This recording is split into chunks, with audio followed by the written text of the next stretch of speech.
Shit. This shit funky, nigga. Gio, this you, nigga? What's the name of this one? This motherfucker funky. Nicks, dimes, and dubs? Okay, this for y'all smokers. Check it out. Yep, I'm a weed head. I get high all the time. I'm all alone with an ounce and it's all mine.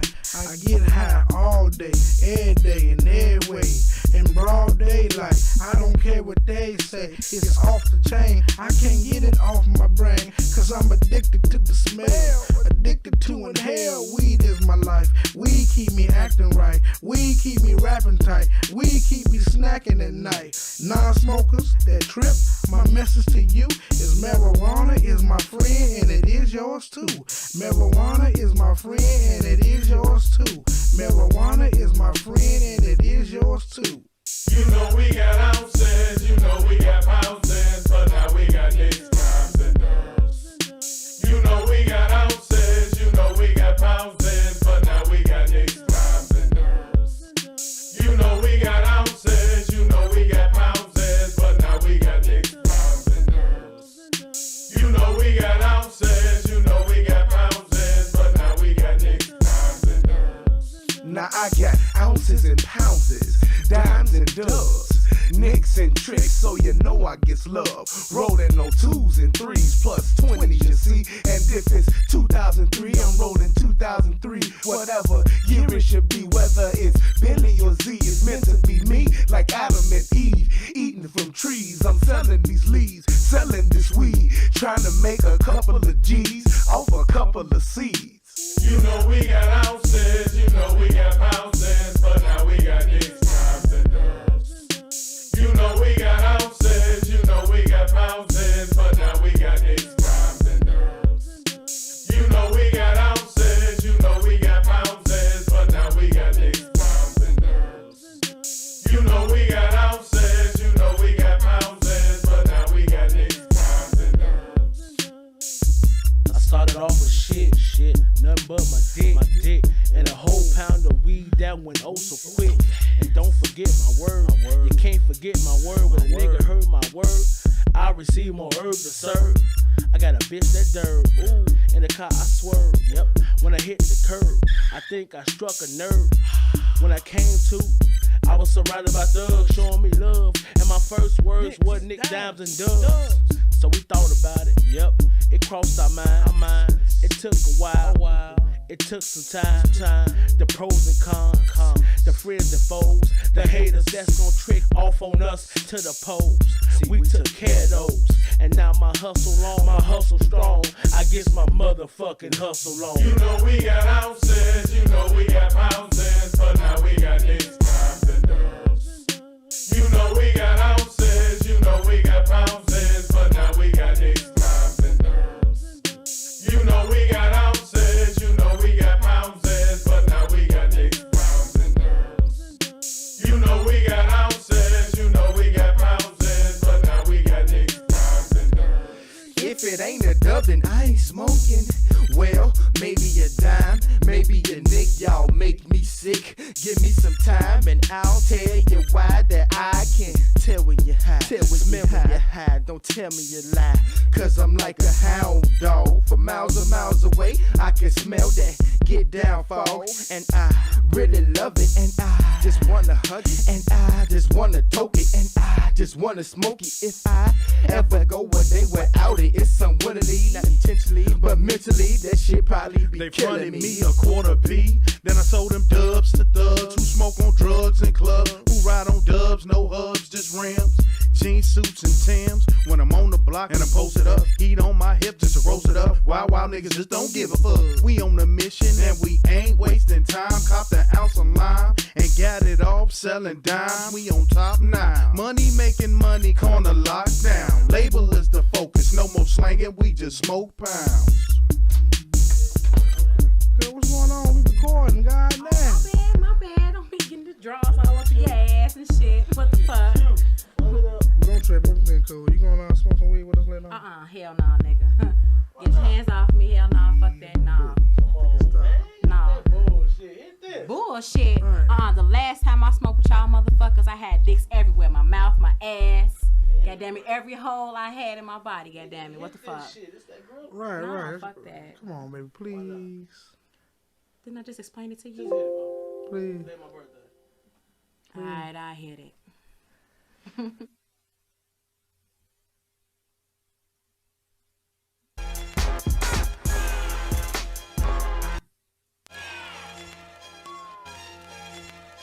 All right, then.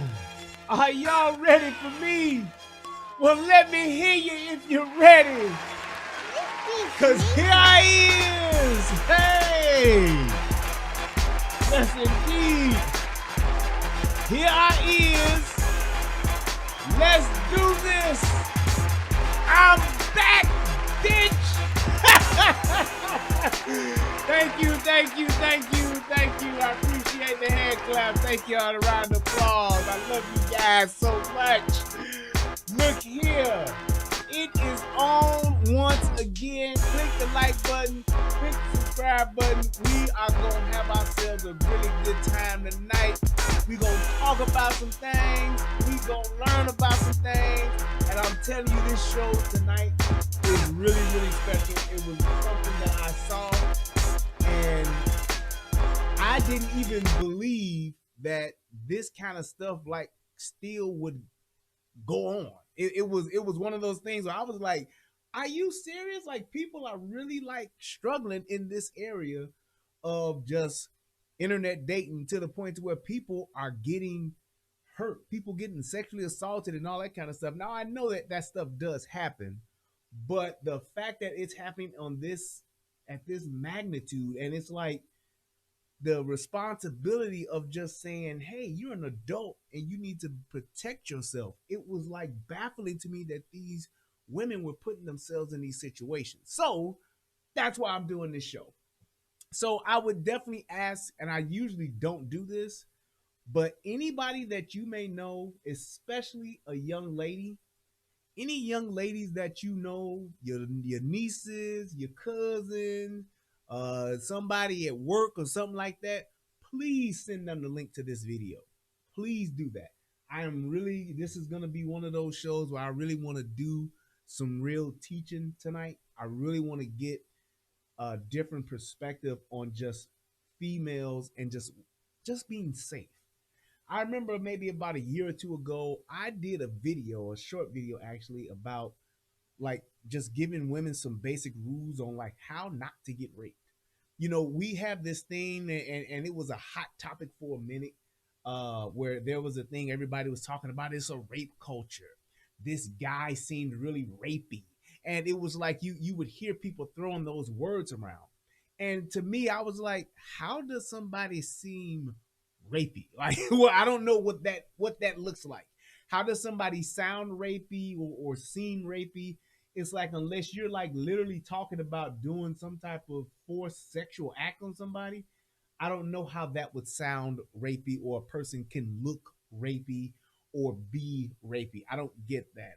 But with all of that aside, I think if there is a thing called rape culture, if there is a thing about people being rapey, as far as the actual physical, hey, I'm going to snatch you and take you into the back of this van, or I'm going to drag you behind this house or take you in this alley or whatever, aside from the actual physical act of somebody actually grabbing you off the streets and raping you, I believe that with what I'm going to talk about tonight and what I'm going to break down tonight, I believe that this is something that could just empower women, if you will, or give women the tools to where this doesn't happen.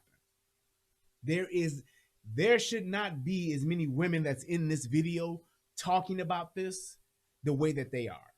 This is something that should not be happening, period. Not to this magnitude. Not to say that we can eliminate rape, but as far as the magnitude and the level on which this is happening in, these women are, and the fact that these women made these mistakes, I know there are other women that are making these same mistakes. I know it. I know it for a fact. And the fact that that's happening is why I felt the need to do this video. Because if women are making these kind of mistakes, it's like y'all are literally like fish in a barrel, if you will. Y'all are easy pickings. It's like it's you. The women that are going on these sites doing this stuff, they are what you would call the low hanging fruit. The fruit you ain't got to climb up in a tree to get. You just literally say, "Oh, apple," boop, and pull it down. I mean, just some basic stuff that I'm gonna go over tonight. I hope and I pray that this will save a lot of women some really terrible stories, will save some women some really bad heartache, and will save women just from getting into bad situations. Because sometimes, not sometimes, let me change that. The greater majority of the time, and I'm talking upwards of 90%, 90% of the shit that happens to women that's bad, it's because it's from their own doing. It's their own choices that they are making that lead them to that path of something bad happening to them. Not just in rape, just life choices. Just life choices. And I'm telling you, it's the fact that you have a lot of women that don't know. They just don't know, and they think everything is good, or they think it won't happen to them, or whatever it is that their mentality is. Being this naive in today's world, in today's time, with the amount of information that is out there, it is literally unacceptable. It just is. And I don't want to see this type of just assault, this type of abuse, this type of crime to keep perpetuating the way that it is. If there's a rape case that goes on, if there's somebody or a woman that gets raped, it should be, the story should start out with 3 guys pulled up in a van, or a guy jumped out of a car with some chloroform, dragged me away, and then that's how it should start off. It should literally start off like that. You should not be in a situation where you are alone with a man and something like this is happening, because this is somebody that you don't know, somebody you thought was nice, somebody that looked really hot and didn't think you would be rapey. All of that shit, those are not excuses. Those are not excuses. I want you women to be in a situation to where it's totally unavoidable. Like, we should be saying, damn, there was no way she could have known that, the dude got out and shot her with a tranquilizer dart. That's how, I'm just saying, that's how this shit should be happening.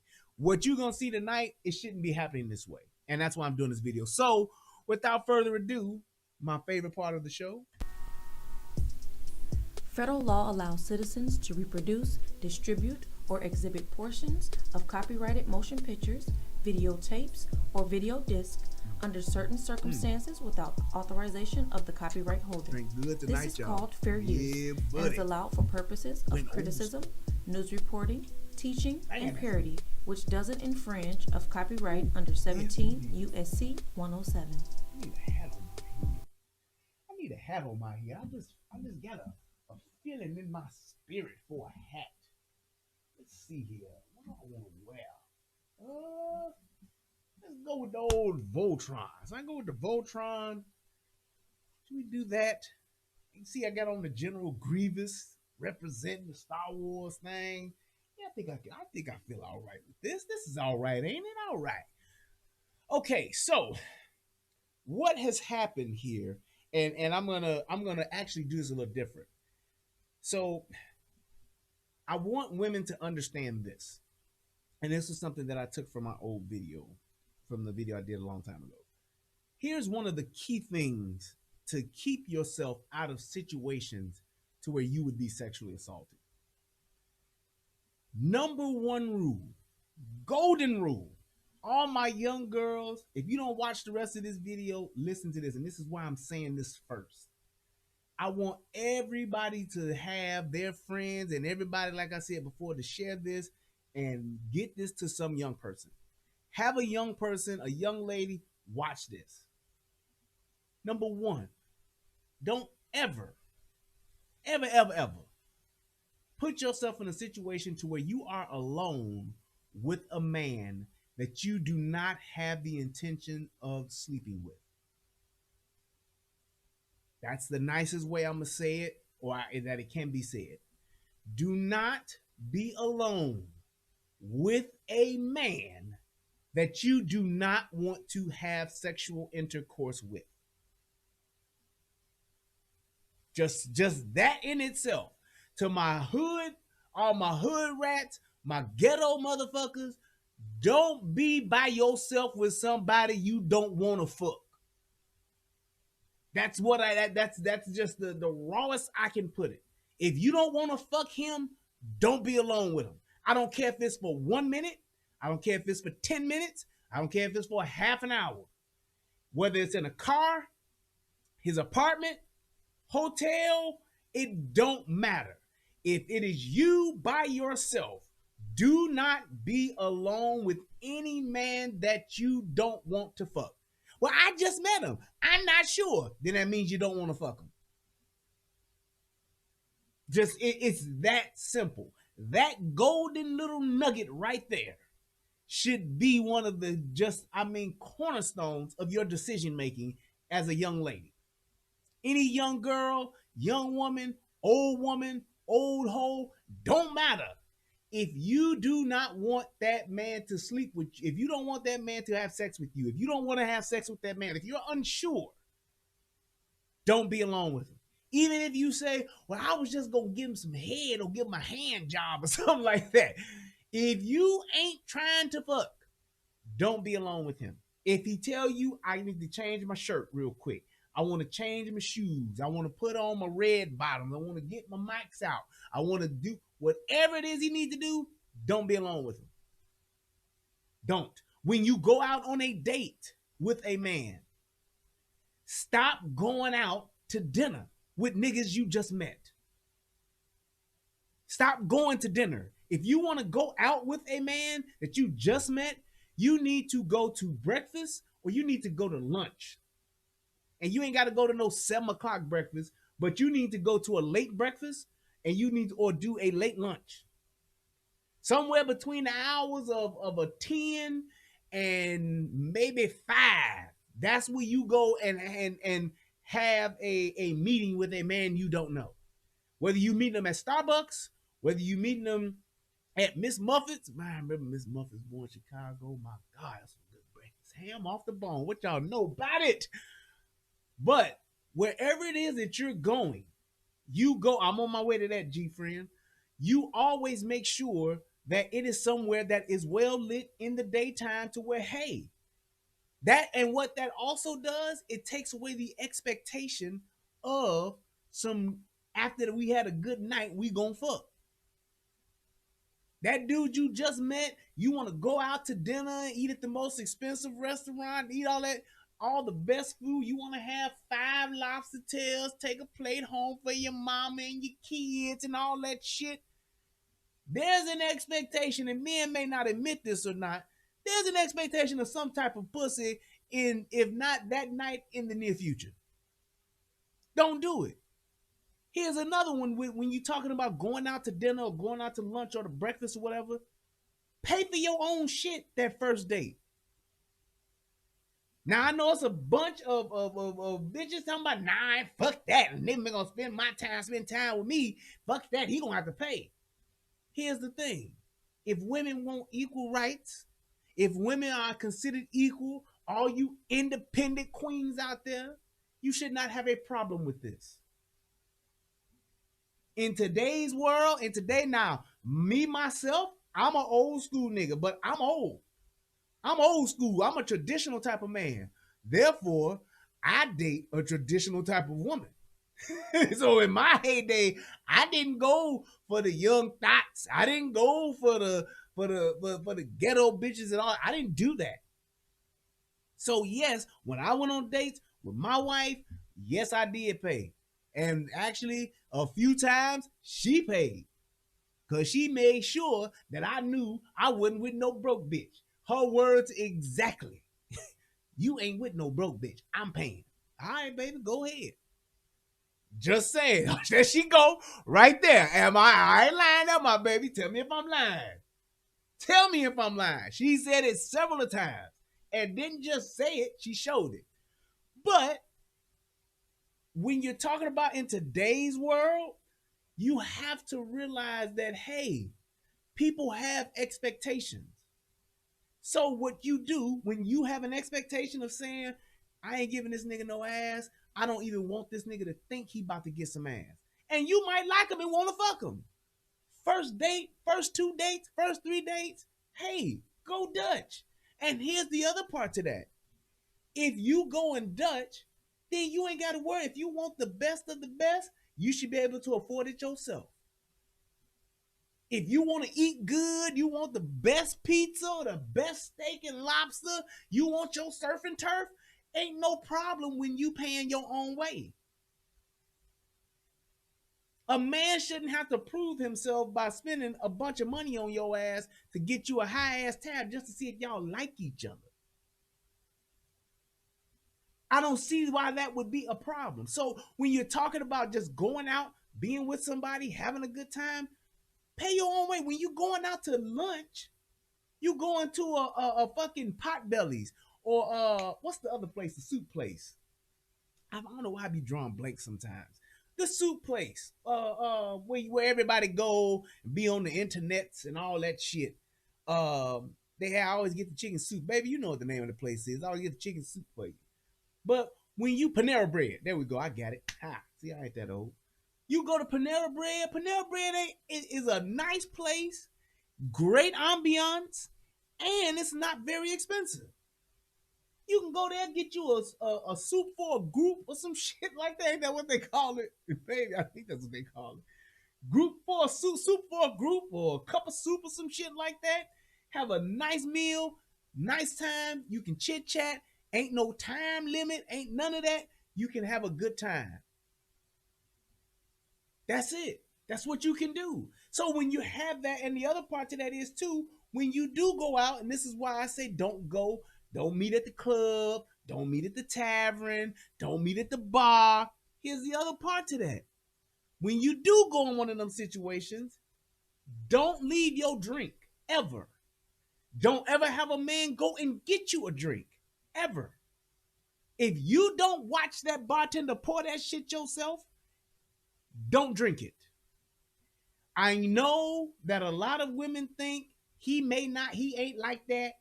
I ain't think he was gonna do that. You don't know what kind of nigga you dating. Just because he dressed nice, got some money, or he looked nice, he got a nice dick print in his pants, that don't mean he's a good person. He got a nice smile. I like the way he puts up jazz hands when he says hello. He's a nice guy. Or he seemed like a lame, and I could just get a good meal out of him. Let me tell you something. That very person that you think ain't is the one that is. And here's why I say that is because women make that mistake time and time again. They make it time. How many stories have you heard? He seemed like such a nice guy. He was a doctor. He was a lawyer. He was an engineer. I didn't think he would do that. And is Mr. Rape himself. Everybody, you didn't think that this guy would be that way or do that because of how well he looked, because of how nice he dressed, because of the car he drove. That's stupid. So I'm just telling you, ladies, if you don't ever, and this for dudes too. Let me say this too, because there's some Cardi B, low down, dirty setup bitches out here. Facts. If that motherfucker drink ain't in your hand that you seen get poured by the bartender, if it ever leaves your hand, you're done with it. Done with it. I gotta go to the bathroom, watch my drink. How many times have women done that? How many times have men done that? Take that drink with your ass or finish it and then go.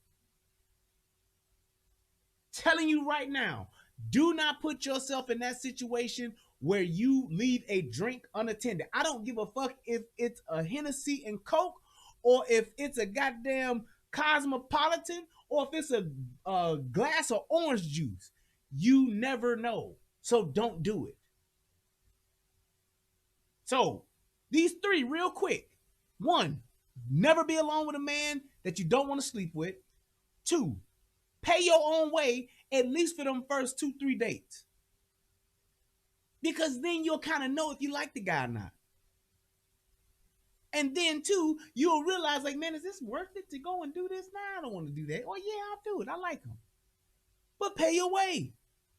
And number 3, don't leave your drink unattended. Don't. It's very easy to slip a Mickey into a glass. It's very easy to squirt the Visine into a glass. Everybody ain't watching out and watching your glass. Even when your girl, you at the bar with your girls. Girl, watch my drink. Let me go and get this. The right nigga walk up at the right time to your girl while you in the bathroom pissing. That'll be the perfect moment for that nigga to slip something in your drink. Her song come on. Ooh, girl, this is Bloody Shoes. I gotta go shake my ass. Her drink is all right. Next thing you know, y'all both crying. I didn't know that you would do that. I'm so sorry I left your drink, girl. I was having such a good. Meanwhile, yo, you went to your car, and the last thing you remember was getting in your car, and this nigga walk you to the car. Next thing you know, you wake up in your car and your ass is hurting. I'm just saying. Sounds fucked up, but hey, right, she ain't even know it. I took her home and enjoyed that. She ain't even know it. That's what happens. So, with just those 3 things, I just want you to watch this with me, and we'll break this down, and we can go through this and see exactly what these women were put, the situations these women put themselves in. It is appalling. I didn't realize that women were still doing this type of shit. I am like just baffled. But let's go ahead.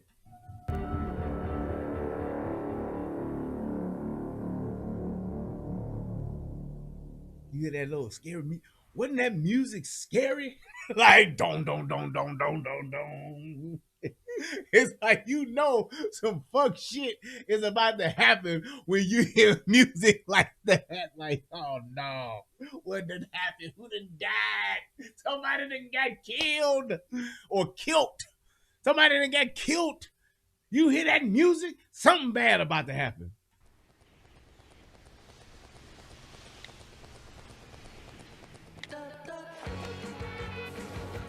This is a Tinder commercial. I believe, yeah, it's a Tinder. This was in the beginning.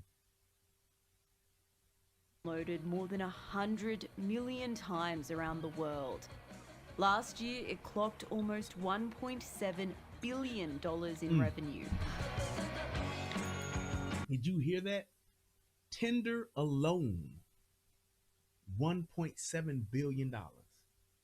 And the thing is this, you have so many people that, you know, and we as just people, we be fronting. We have this thing, and I've said this since the relationship rehab has started. Contrary to what people may say, contrary to what people may believe, all that shit they talk, we all, and hear me when I say this, we all have a want, a need, and a deep down embedded desire to be together. We were not built, we were not meant to be alone in this life. Everybody wants to be with somebody, have that somebody, have a somebody, or even in some instances, somebodies. We were all meant to be together. We are not built, we are not wired to be alone. So when you have these people talking about, I'm straight, I'm so glad I'm single, I'm glad I'm by myself, this why I don't be doing, they're lying. They're full of shit.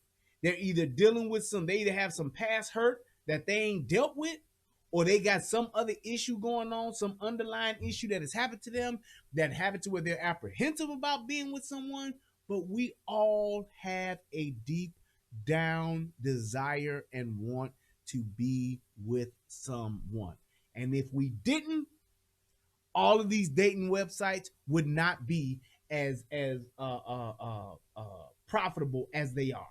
There wouldn't be a need for a Tinder. There wouldn't be a need for what's the other? Plenty of Fish. Ooh, that's old.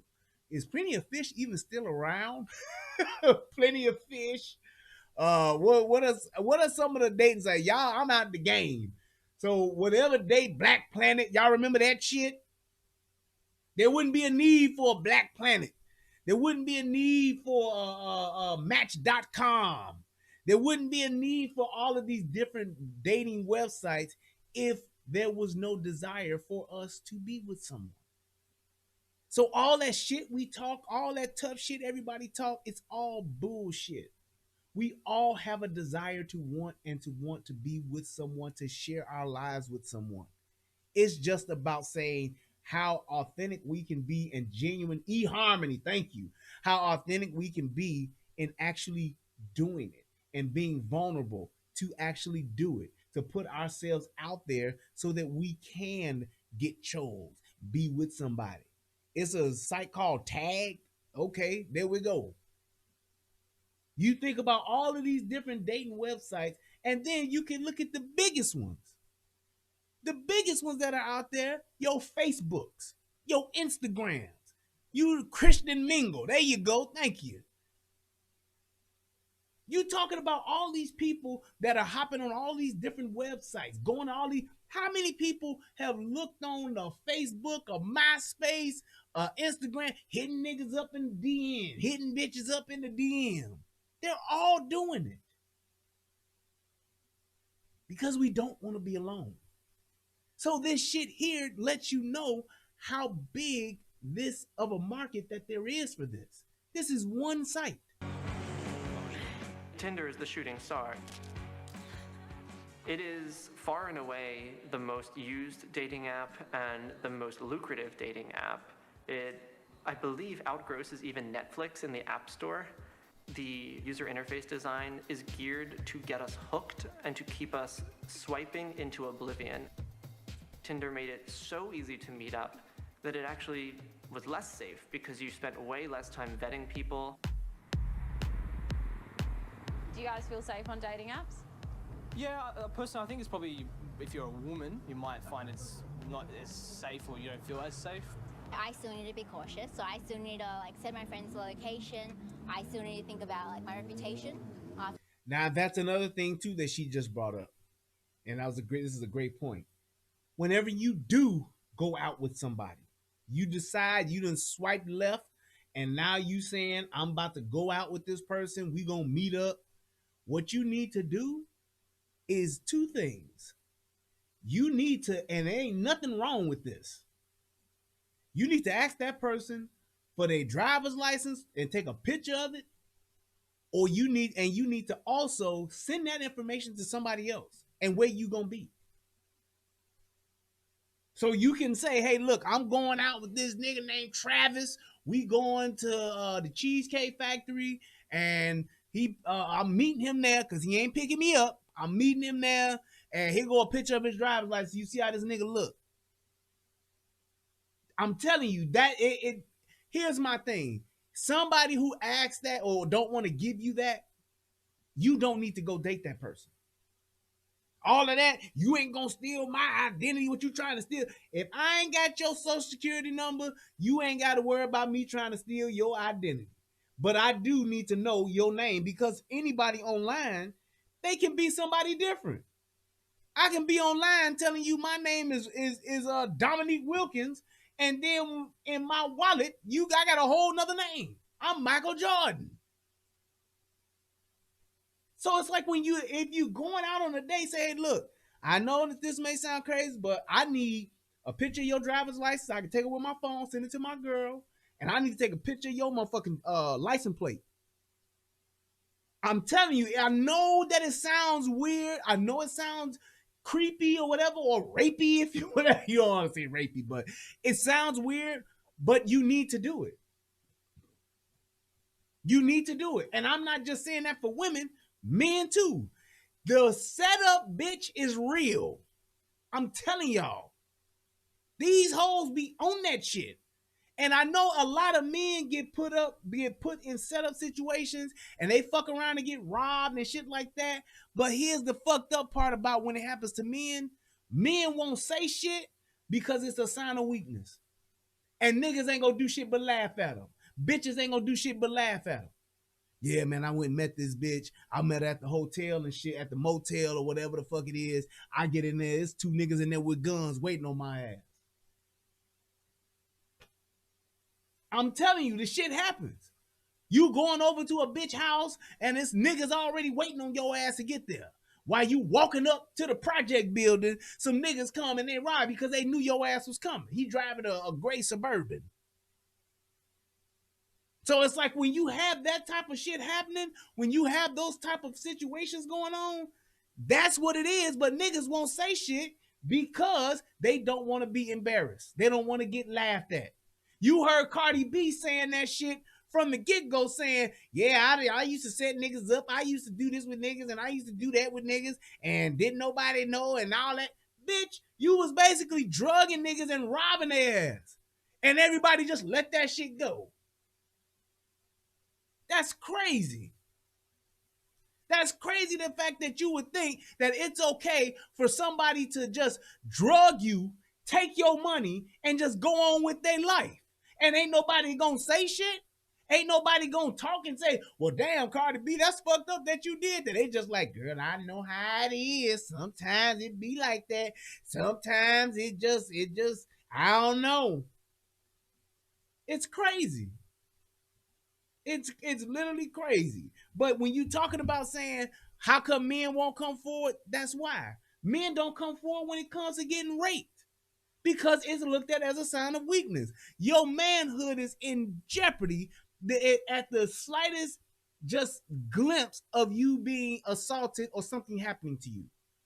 Young men, old men, niggas in jail or whatever. It's plenty of niggas that have been in jail and had to be gay for the stay because they were forced to. Now, there's plenty of them that like it. I ain't gonna say it on both sides of the it's plenty like on both sides of the game, whether they pitch it or catch it. But there is a lot of men that are actually in situations where they get raped and they can't say anything. They won't say anything. Because then you gonna say, oh, you must be, you some shit like that happened to you, nigga, you gay. Look at what they did to Terry Crews.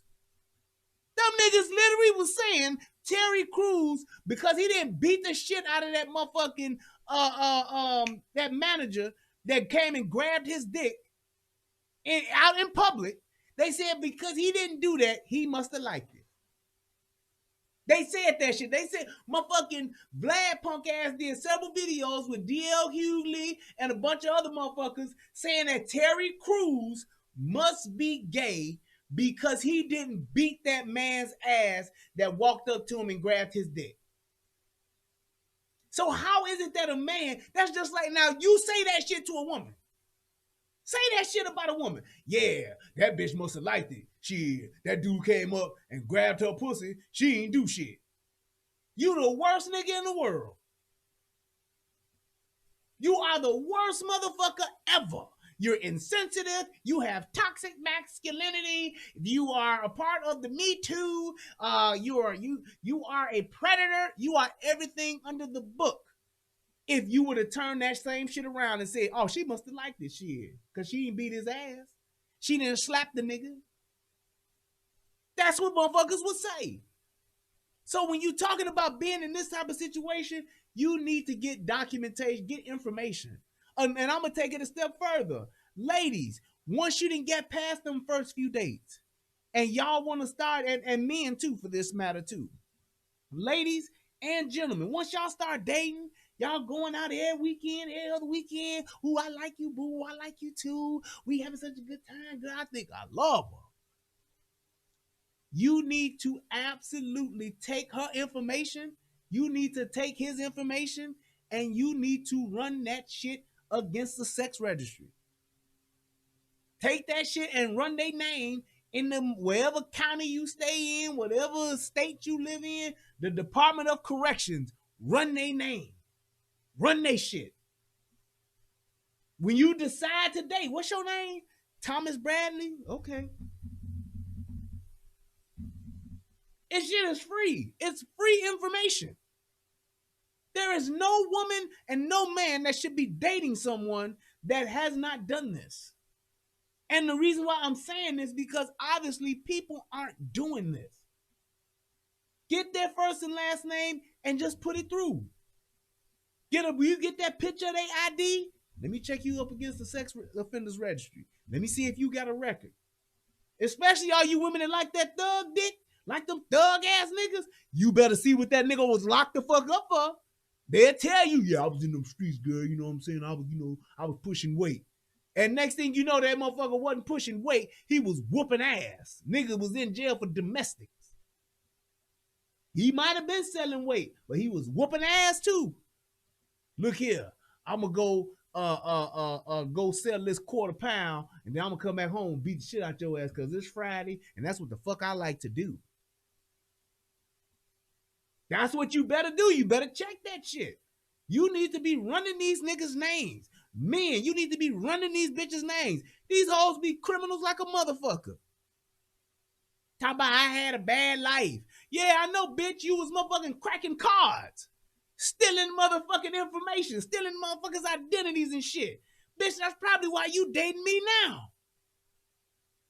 Next thing you know, this bitch, y'all dating 2 weeks in. This bitch got a brand new car. How she get that? This bitch ain't got no sheets on her mattress in her room when I fucked her last week. That bitch done stole your identity, nigga.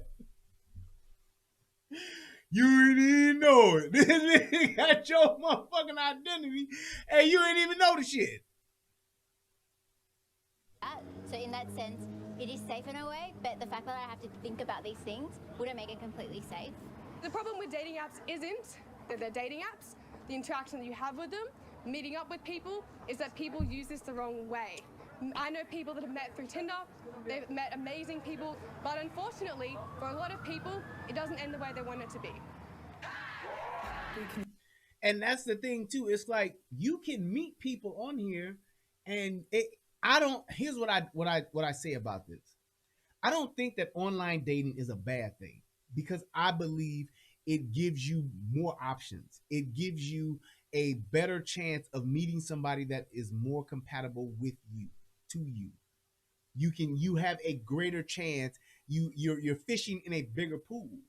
So you can put your preferences in there and be as particular as you want, and hopefully you'll get somebody that's extremely closer to that as opposed to somebody who's the complete opposite. All that shit people be talking about, opposites attract to some degree.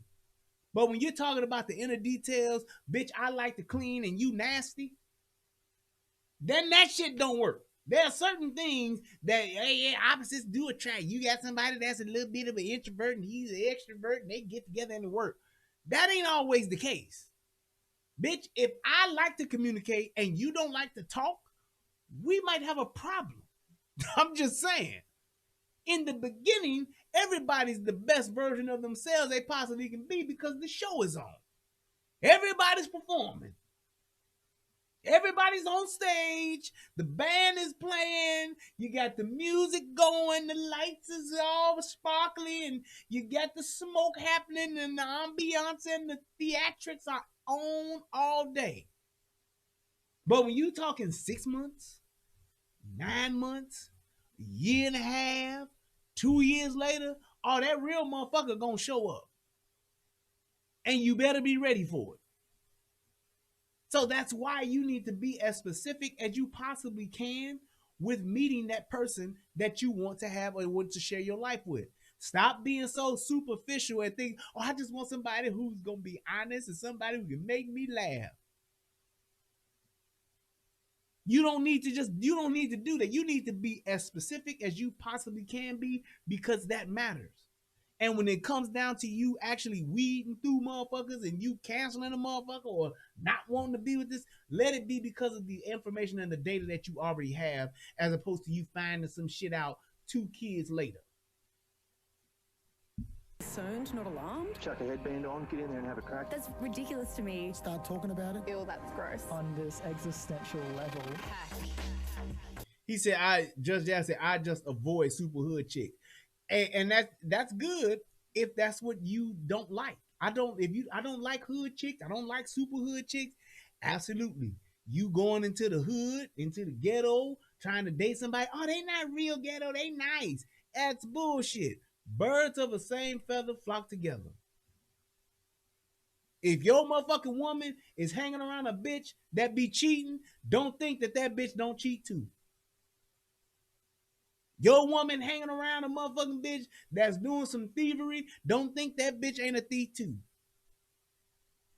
That woman hanging around with a bitch that they be doing all types of bullshit and fuck shit, and she be talking about, that's her, I don't do that shit. Don't believe it. Birds of the same feather flock together. If every last one of your girls' friends are some motherfucking disloyal, cheating assholes, don't you think for 1 second that she not. She may not be the worst of them, but yet and still, she is one of them. She is one of them. Fact that she telling you, yeah, I don't know why she do that. I don't know why she hanging around. She always been doing that. She be fucking all kind of niggas. Don't think that she ain't getting her share of having a side dick or two when all her girls doing it. Telling you right now, that is one of the biggest mistakes you can make, is trying to believe that a bitch is something that she not. She's showing you who she is by who she hanging around with. She's showing you who she is by who she choosing to be with. Her motherfucking past dicks and all that shit she want to tell you about. Don't think that she just the innocent motherfucker that's in this shit. And I don't know how all of this happened to me or fell upon my life. I just had some bad. Nah, bitch, you was out there fucking around and you might have came up on this nigga, but that nigga got the better of you. Laws of averages. Win some, you lose some. So just keep that shit in mind with the person that you choosing to be with. You don't like hood chicks? Don't fuck with no hood chicks. That girl that say, oh yeah, I got a nice girl. She from the hood, but she ain't hood. Don't you believe it. Hello, Avani Dias with you for Hack. 10 years ago, no one had even heard of dating apps. Now it's the #1 way Australians meet their partners, but it's not all weddings and Tinder babies. In March, we asked Triple J Hack listeners to tell us about their experiences with dating apps and sexual assault.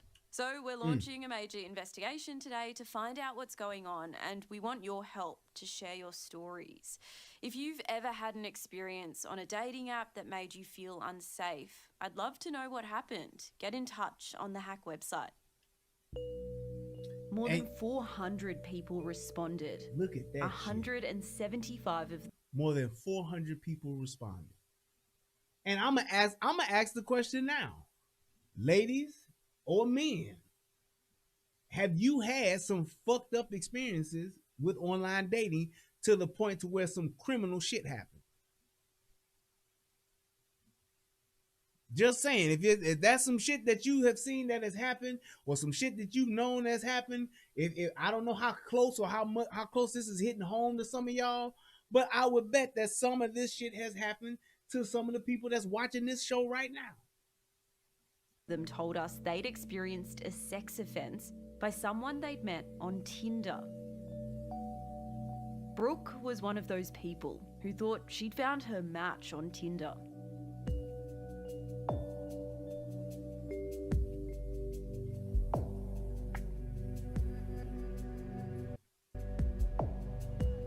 When I first got on Tinder, I guess I was trying to find love or to try and find someone to be in a relationship with. Just Jazz said, my worst experience was a catfish, never criminal. Here's the thing with that. That goes to show you how many people are playing games. The one of the worst things, one of the best things about the internet is the ability that the fact that it allows everybody in the entire world to connect. It allows you to make connections with people all over the world. That's a good thing and that's a bad thing. Because when you look at the bad side of that, you can have somebody that will catfish you. People get to be whoever they want to be. They have that, what do they call it? Anonymity. I can be whatever I want to be. I can put together fake pictures. I can put together a fake bio. I can do all of that stuff. I could be having conversations saying that I'm a man when I'm actually a woman. Or I could be having conversations as a woman when I'm in fact a man. You've seen plenty of catfish videos where there was a dude acting like a chick and, oh, I was just trying to, get back at her. Or I was just in a crazy place and just wanted the attention. And these people are playing with other people's lives.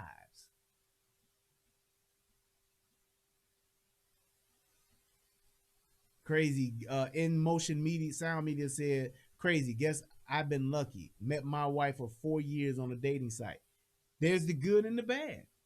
You take the good, you take the bad, you take them both, and there you have the facts of life. And I think that that's a good thing, and I think that there is a good side to this.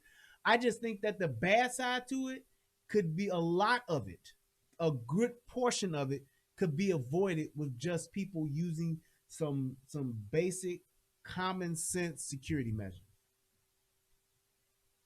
Having somebody you talking with online and you enjoying yourselves, y'all having great conversations, y'all chatting all the time, always think in your mind that this person can possibly not be who I think they are.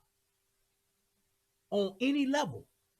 Whether it's their backstory, whether it's their personal life story, whether it's their gender, whether it's whatever, until you actually meet that person and you've actually been able to run that person's background or some shit like that, you have to assume the worst.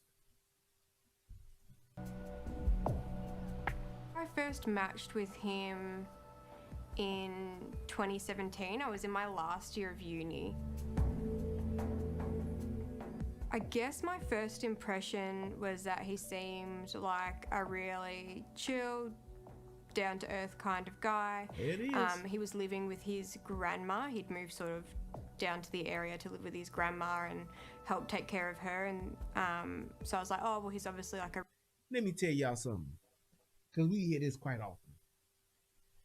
Don't no young motherfucker go and live with an old person, whether it's their mama or their grandmama, their great-great-granny, and they have a life. They just ain't gonna do it. The odds of somebody actually doing that, and if they do, then that means that they will be putting a life that they have on hold. They will be putting their job. You talking about your house or an apartment, whatever the case, they will be giving all of that up. How many people do you know will give that up? I'm living in Southern California, and now I'm about to go all the way up to fucking Oregon to live and take care of Meemaw, who's 75 and she just old. Not, oh yeah, Meemaw about to die in 6 months or Meemaw on her way out the door. How many people would give that life up? Now, if I'm broke as shit, I ain't got nowhere to go, I lost my job, lost my girl, and I need somewhere to stay, and Meemaw said I can come stay with her, then yes, I'm going to go up there and say, yeah, I'm taking care of her. I'm helping her out, taking out the garbage so she won't have to. Old people don't necessarily get their youngest or their grandchildren to come and live with them and take care of them. That shit just don't happen. Don't buy that story. That dude to say that's 50 living with his mama, that nigga can't afford to live on his own. That nigga don't have means to live on his own. Unless he got some shit already where he can say, yeah, I'm staying with my mama right now until she get on her feet, or I'm staying with mama because she just had surgery, but my house is here. Here's where I actually live. I'm just over here because this is where my parents are. I'm taking care of them. But I actually have a house. I have a dwelling with all my shit there. If you go over to this nigga's house and all his shit is in a bedroom, which is probably the bedroom he used to live in when he was a fucking kid, chances are that nigga ain't on shit. That's black, white, Hispanic, Asian. That's all the way across the board. You will find old grown-ass niggas who got nice cars but living with their motherfucking mamas, living with their grandmamas, living in a basement, living in their old room, talking about I'm straight. Bullshit. Nigga, you can't take care. You are not an adult and you can't be out in the real world. That's why you here. They put your ass in an apartment, you gonna fuck up, ain't gonna have no internet, ain't gonna have no lights or something, and that's why you here with your mama, because you can't manage your money. You can't manage your life as an adult. I'm telling you, Don't buy that shit. Don't think, oh, he really nice. Oh, he really sweet. He's staying home to take care of his mom. He is. Yeah, he got a nice car. He got a good job. He worked for the gas company, and he drive a Mercedes. Where he live? With his mama? No, where does he live? Where's the house? He's staying at his mama's house? Where his house at? Oh, well, he don't have a house because he's staying with her. Okay, that let you know. How long that nigga been working at the gas company? 17 years. And he ain't got shit of his own? That's like a real asset? That don't make no sense. Red flag. Kind, caring guy. When he asked if I wanted to, go back to his place to have tea on the second date, I was like, yep, sure. And we... Why would you do that? Unless you wanted to fuck him. We had tea and chilled, and then I went home. You had tea and chilled and went home. Why would you do that if your intentions were not to have sex with him?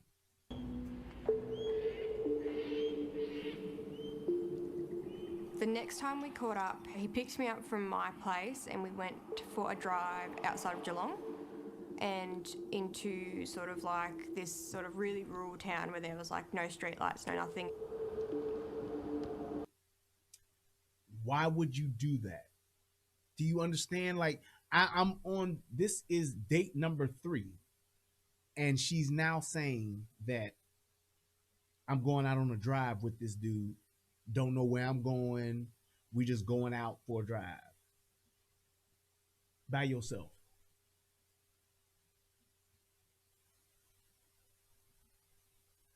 Just think about that. Unless he lost it in a divorce. They would still be able to prove that to you, wouldn't you? Right. I get that. You better say, yeah, this is why I used to live till that bitch took this house from me. You'd at least be able to say that. You'd at least be able to say, yeah, here's where, we had this house together, but we had to sell it and split it in the divorce decree. So we sold it. Here go my half. Here go her. She got her half and she kept the house, or she bought me out. Something.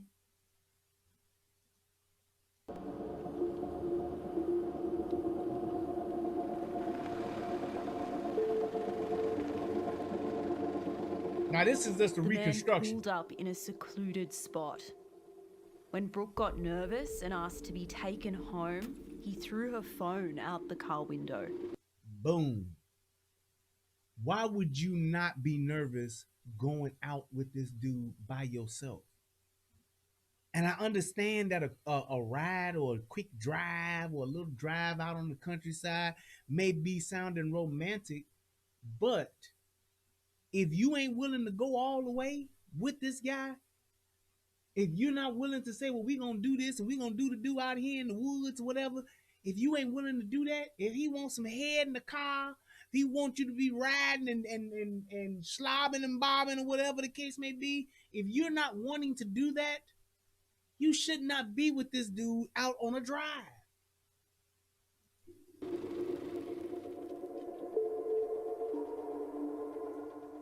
Once the phone smashed, I was like, oh crap, now I'm in the middle of nowhere. Nowhere. Like I didn't actually know where we were. We just sort of. And then, and it's like this, you don't even have a sense of direction, or even where the fuck you're at. But you're with this dude in his car. He done took your phone. Now, is he the worst piece of shit ever? Yeah, fine, whatever. But right now, you are literally at his mercy. He's bigger than you. He's stronger than you. He could possibly have a weapon. He can overpower you and do whatever the fuck he wants to do to you. All of that, I'ma tell the police, I'ma tell somebody, I'ma scream, I'ma mace them. All that shit don't matter when you with another man that can actually overpower you. He's stronger than you. He's bigger than you. And in addition to that, he could have a weapon that can kill you. Bush, and with no working phone, no way to message any friends or anything, and no actual idea where I was. And then it was sort of like, oh, okay, this is an episode from like a true crimes show where you can't actually phone for help, and then it's like something bad may happen, may not happen. And I guess, unfortunately, for me, that's just where something bad did end up happening. And here's the thing, too. And Just Jab made a good point. He said a lot of people make bad decisions out of desperation. Seemed like she was lonely. And I'm quite sure she was. And here's what I'm saying to that. Like I said earlier, a lot of us are. The greater majority of people who are by themselves don't want to be. And yes, with that comes some desperation. And here's what you do, though. Put a few safe measures in place, like getting a picture of this dude's driver's license, like getting a picture of this dude's license plate and sending it to a friend. Because here's the thing. Had she done that, this dude may have realized, well, wait a minute. I can't just do this to this bitch and ghost her. She got a picture of my driver's license that she done sent to a friend, and she got my license plate that she done sent to a friend. Even if it's a rental car. If it's a rental car, now you got this rental car, that shit is tied to a credit card. Some kind of way, unless you just an undercover, off the grid type of motherfucker and everything about you is fake, which you just totally can't avoid, I get it. But the greater general public, most people don't have all them safe measures in place. Because these men were literally fucking these women, raping these women, and then just ghosting them, deleting them. And that was it. That's just how they were doing it. But it's like now she finds herself in this situation, and at this point, and this is what's so sad, nobody knows her situation. Nobody knows where she is. Nobody knows who she's with. All they may possibly know is that it's a dude off Tinder. What the fuck? The man persuaded Brooke to get into the back seat of the car. He didn't persuade her, he made her. What choice do you have? He pinned me down. I was like, I don't want to do this, you know, like, I'm not in the mood. And then when he pulled my shorts off, I was like, no, like, I'm really not in the mood. I don't want this. And he just didn't say anything. He, then pulled his pants off and just sort of just went for it and just raped me. And in that situation, as a woman, let me tell you something. When you get into a situation where you're alone with a man and you have a situation where that man now wants to have sex with you, you've now transitioned from dating this guy, getting to know this guy. You've now transitioned to, I am literally at this guy's mercy. I've given up, as a woman, you have given up all of your power. You have given up all of your authority, any safe measures that you have him. You are at this dude's mercy. You're at a man's mercy once you are alone with him. And that thing is, if you try to change that situation or that dynamic, you are literally fucking with your life. You may not make it. You may not live. You may not survive this if you don't do what he wants or what he says. Lewis, you said you don't believe her. Does it matter? That's not the point. We're not here to try to justify her case. We're talking about situational awareness so that this shit won't happen. Because if you don't believe her, that's just you. That's your ass. But here's the thing. What if it did happen? Now what? We just, well, you know, hey, shit. No. The whole point of this is to bring awareness about women making these decisions, putting themselves in this type of situation so this shit don't happen. I'm not here to review her case and to justify what has happened or didn't happen to her. I could give a fuck because I wasn't there. And it's only two people that knows what happened. Her and the other motherfucker that was in the car with her that fucked her. That's it. That's not my point.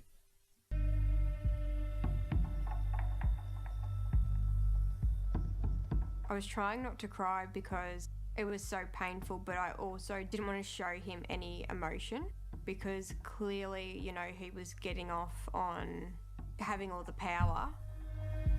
And that's the thing too. there are some guys that get off on that shit. Just like, and it's not a bad thing in the way that you getting off, because just like there are men that get off taking pussy, there are women that get off getting their pussy taken. There are plenty of people that like that power shift, that like that power struggle. There are, well, not power struggle, but that power dynamic. There are plenty of men that like to take pussy, that like to be, you know, that predator type. I'm gonna get this shit out. This my pussy. I'm taking it. And there are plenty of women that like to be taken. I just want to be submissive. I just want to lay back, and I just want him to take the pussy. That shit happens. That's just what it is. That's not a thing to say, oh, well, a person who is forceful and likes to fuck, I like to fuck hard, I like to take the pussy, and I like to, you know, don't say shit, just bend over and let me hit it. That's just somebody's preference in how they actually have their how they express themselves sexually. It's people that turn around and do that shit the exact same opposite. So there's always a yin to the yang. You have men that like to motherfucking be fucking docile, and you have men that like to be dominant. You have women that like to be aggressive, like, oh, motherfucker, I want to pin you down. I want to get on top and ride your ass. And then you have women that are just the other way around. I just want you to turn me over, pull my panties down, and fuck the shit out of me real hard while you holding my neck or holding my shoulders, and that's it. That's how they get off. They enjoy it that way.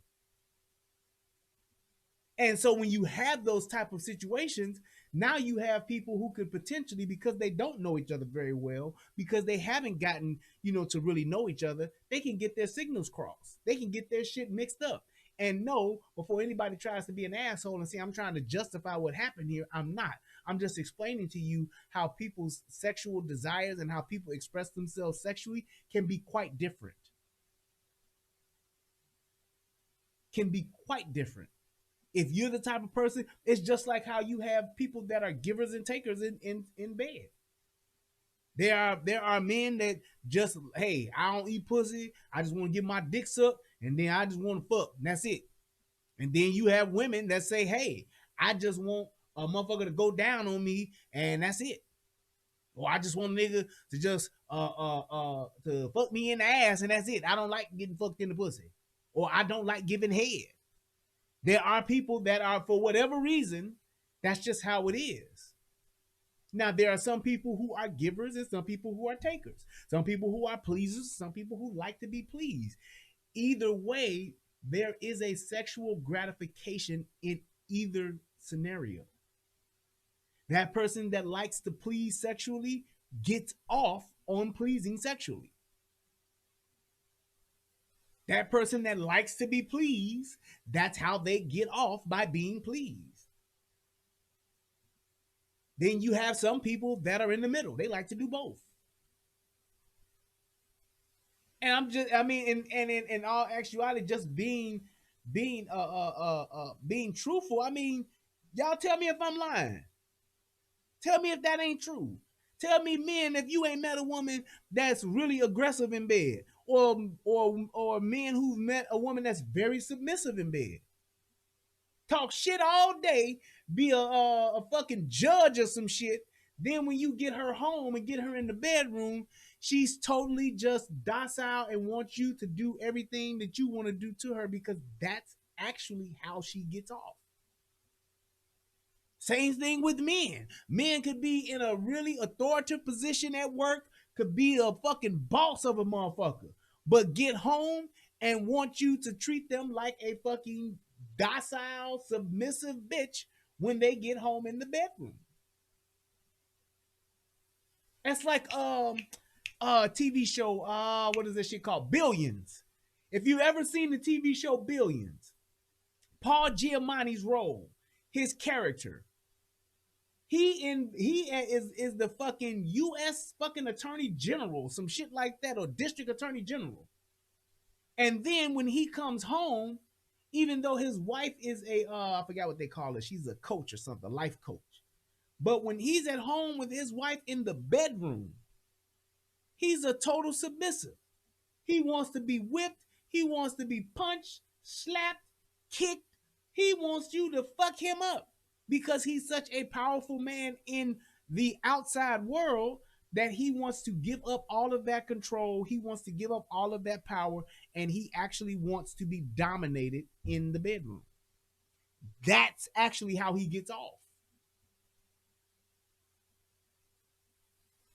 Off the top rope, leap off, right? Wants you to fuck them up. So it's like when you have that type of sexual chemistry, sometimes when you don't know a motherfucker, that shit can get mixed up. And if you're the type of guy that say, I just like to take some pussy, I want to drive a woman off into a nice secluded area and I want a motherfucker to take the pussy. And that woman could be like, I want a motherfucker to take me to drive off into some secluded area and I want him to just take some pussy. That could be one of the things that you like. That's what y'all do. However, when the situation gets twisted or the wires get crossed, I could be wanting to do that, and that could be some shit you could totally hate. I don't want no man to just take some pussy from me. I want him to make love to my mind for an hour. Then I want foreplay for an hour. Then I want him to fuck me on top for an hour, fuck me on the side for an hour, and fuck me from behind for an hour before he even busts the first nut. Now that's a lot of fucking, but I'm just saying that could be what your sexual chemistry is like. That's what your sexual blueprint is written on. That's how you do. Then again, it could be the opposite. But the whole point is, either way that it goes, whatever it is that you like or what you don't like, you have to be with somebody long enough to get that kind of shit out the way, to get that kind of shit understood. And going on a third date off into a secluded area with a motherfucker you just met on Tinder, that is not the way to do that.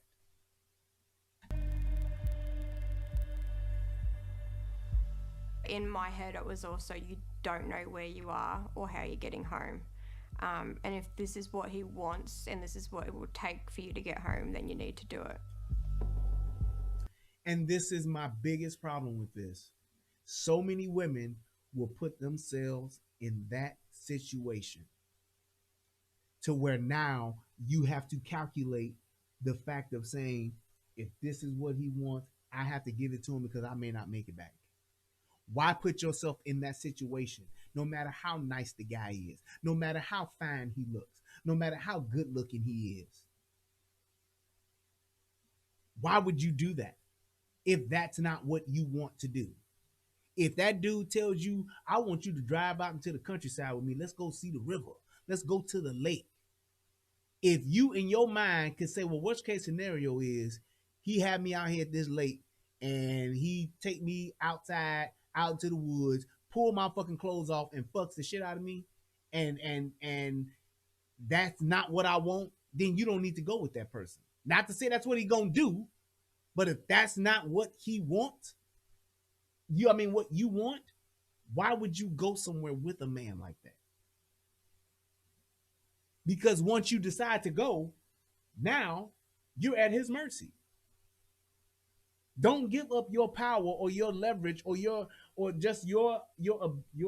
right to make decisions, your decision making ability. Don't give that up just because you want to go be with a motherfucker.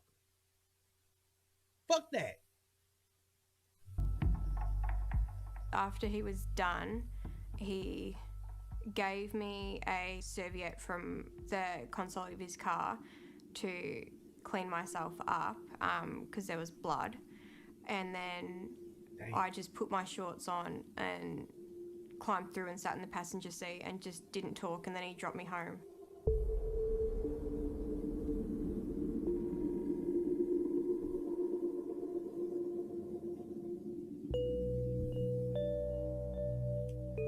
And see, and that's the thing too. It's like the next morning, Brooke decided to report. When you're looking at the whole thing from a man's perspective and a woman's perspective, yes, men want to have sex, but so do women. So do women. Men are a little less discriminatory about it, but women are a little more. They're a little more discriminatory. I might not want to fuck him, but I do want to have him take me out to my favorite restaurant. Now you're playing the game. don't think I want to fuck him, but I think I would like for him to buy me a steak dinner. Now you're in the game of saying, well, shit, what if I did? Well, why would I go and do? Well, now all of the other shit that comes into play when you're thinking about saying, I'm going to go do this with this motherfucker that I really don't like, but I like what he can give me. You're so fucking hell bent on getting something. And not to say that's this situation, but a lot of women are so hell bent on getting something, getting over on a motherfucker, getting a fucking bill paid, getting some extra shit, getting some money, getting something out of a motherfucker, that you put yourself in jeopardy and put your life in jeopardy to try to do it. Then when the shit go left, now you're calling victim. Now you playing the victim card. Oh, I didn't want that and he did. Why would you put yourself in that situation? You have to ask yourself that question. I didn't think he would do that. Yeah, because you thought he was a lame. But you didn't realize he had a fucking rape kit in his fucking trunk. Then when he pulled the motherfucking twine and the duct tape out on your ass, now you scared and you don't know why this is happening to you. Because you was trying to get a steak dinner out of a motherfucker and you thought you had a goofy on your motherfucking hands. Because all the other times it worked. All the other times it was all good. It's just like when motherfuckers have stripper parties and shit like that. Y'all remember in Players Club? Bitch going over to a stripper party, doing some shit off the books, doing a little private party. Next thing you know, Junior raping the shit out of your ass because he wants some pussy because it's his birthday.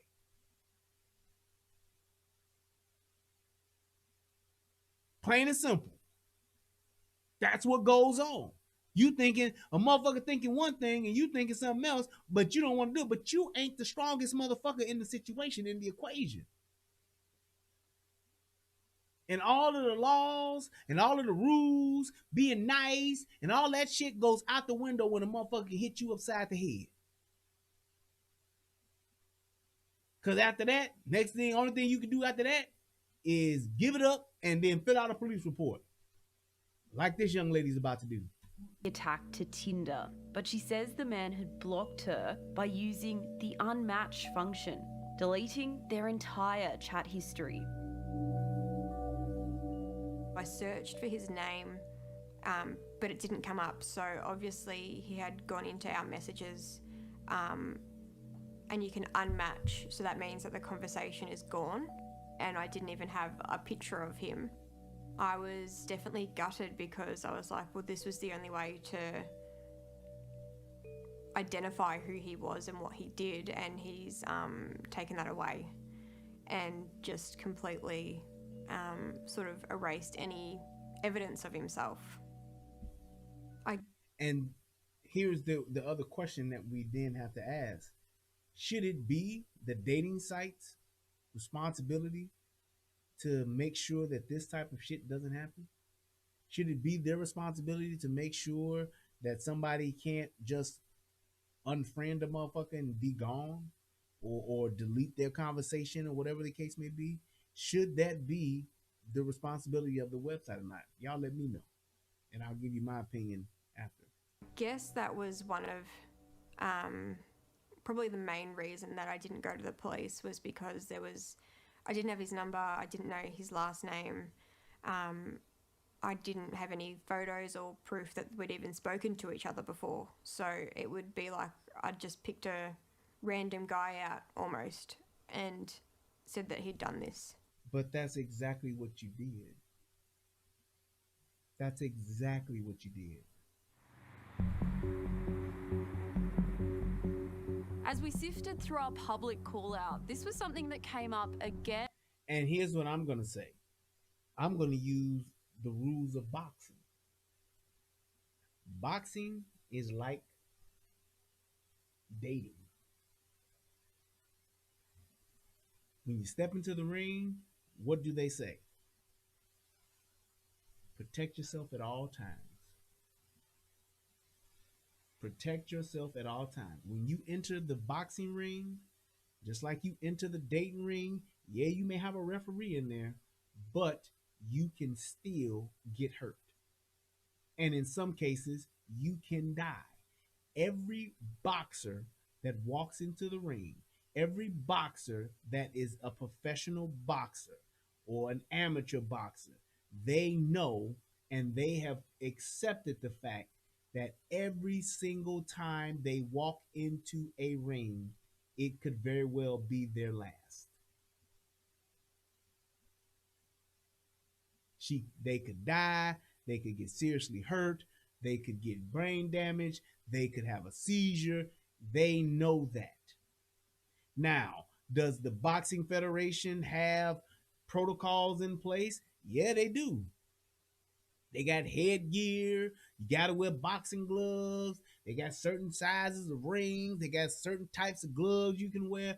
You have they got how many rounds you can fight, how long the rounds are, standing 8 count, 3 knockdown rule, TKO. All of that shit is in place for you to pick and choose what you want to do when you agree to a fight. But every single time they tell you, protect yourself at all times. And I'm sorry, to have a website with millions of motherfuckers on it, tens of millions, hundreds of millions of people on it, how can you really figure that out? How can you really be responsible for all of those people? There is no way for you to protect people from that. Because my thing is this. Yeah, you can have the chat still kept alive. But now you still got a guy you got to find. And you don't know if this person is real or not. You don't know if that's their real name. You don't know if that's their real information. All you have is a picture that the website has supplied, that you supplied to the website. There's no way for them to validate that. And then when you talk about saying, well, they should have to upload their social security number, they should have to upload all the information. Now you're talking about private security of people that can be hacked. How many of these websites get hacked? How many of these websites get their information compromised where people can steal all that shit?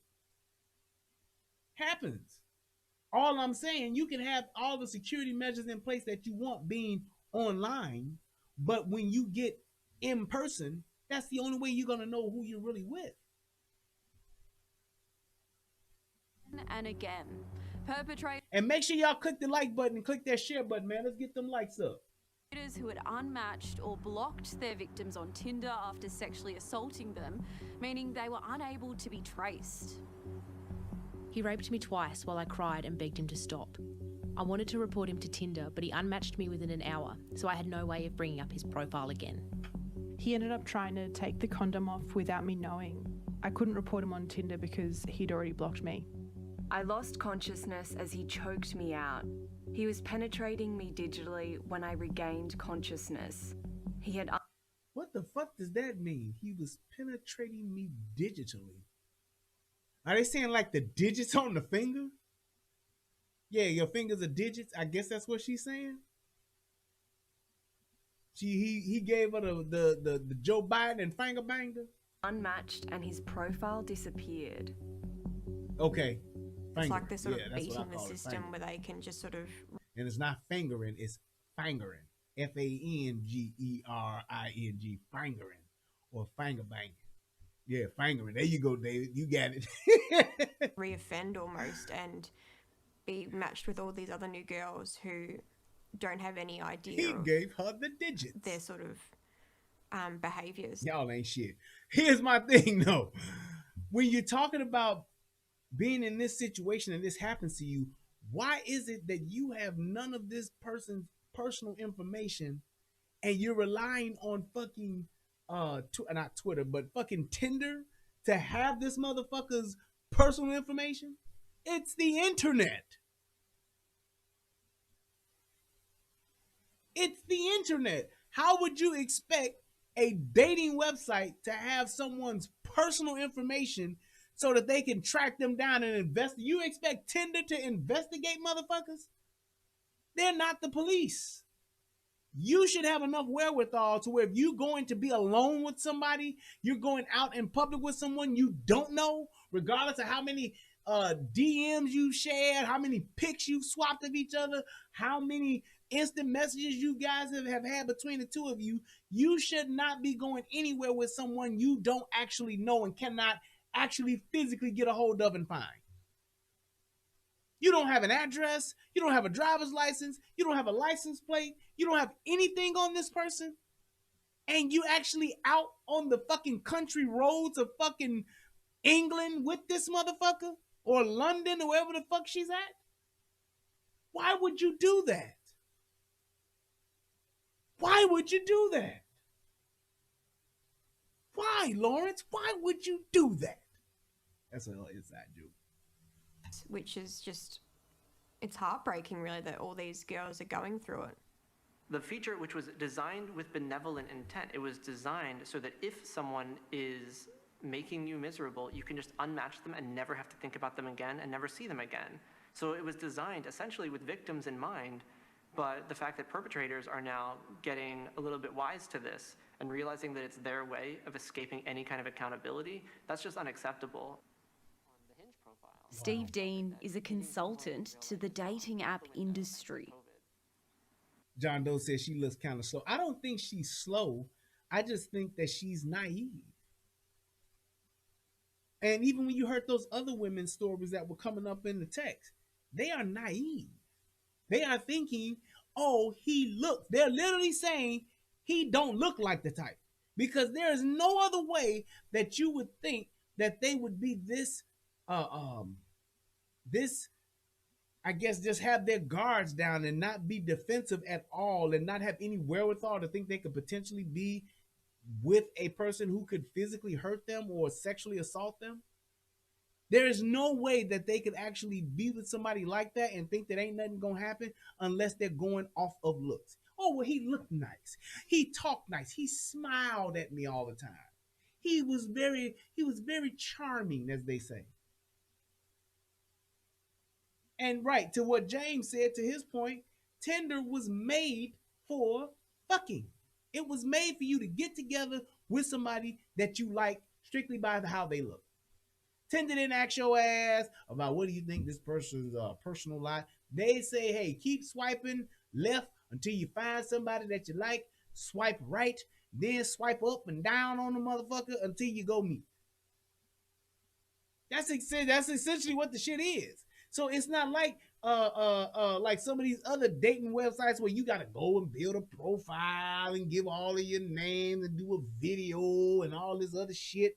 They just literally gotta say, hey, motherfucker, swipe up until you find the motherfucker you like, swipe down and go get down. Actually, one of the most frustrating components of the current Tinder and dating app experience. And I don't think that that should ever be a possibility, that someone can simply escape their bad behavior by blocking the person they just abused.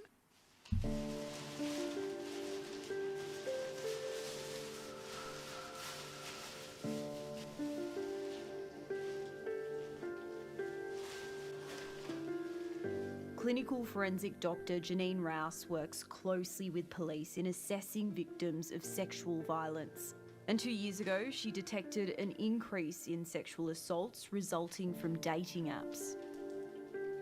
I started noticing that some of the sexual assault forensic examinations I was doing, the victims were telling me that they had met their offender through a dating app. So she began documenting cases. Most of the sexual assaults were occurring on the first face-to-face meeting between parties, and the majority were occurring at the alleged offender's home. I think we are really only seeing the tip of the iceberg. I think there are some additional barriers to these sexual assaults being reported, and I think the real number that's occurring is much greater than what we're seeing. And I could agree with that somewhat, because I'm pretty sure that some of this has happened to men and women, and they would just rather choose to just forget it and not report it and to just move on with their lives.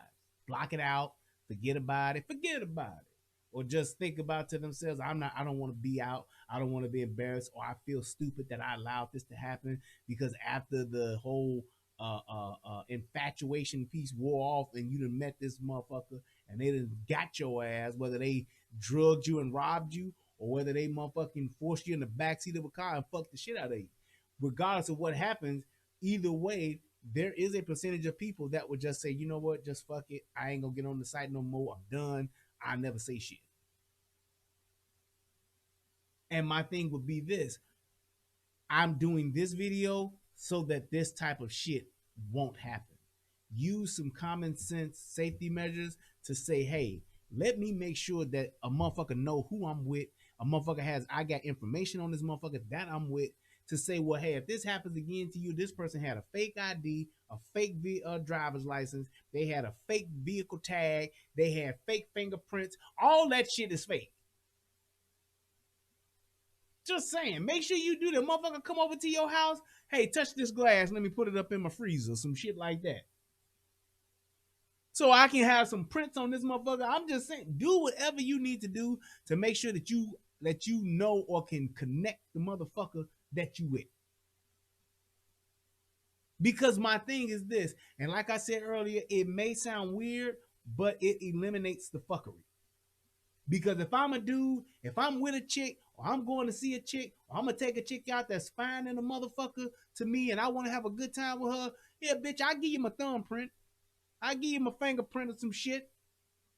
That don't matter to me. I ain't got no fucking rape record or no shit like that. I'm not a sex offender. I don't give a fuck about that. I may have got locked up for pushing some weight back in the 90s, but shit, anybody can see that shit. You gonna find out about it sooner or later anyway. I help you look me up on the sex offender list. I help you look me up on the Department of Corrections. Run my shit. I'm good. But if you with a motherfucker that do got some shit that, oh, fuck that, you on some fuck shit. Why you trying to get my name? Because, motherfucker, I don't know you. And you want me to go somewhere with you? No. We can keep meeting at motherfucking Starbucks, and we can have some berry teas and some motherfucking grande venti lattes and keep it moving. Until you do feel comfortable giving me some information so I can know exactly who the fuck you are. Well, you met me and my boys. I don't give a fuck. You met my mama. I don't know that bitch. You her son. God damn it. That's your mama, not mine.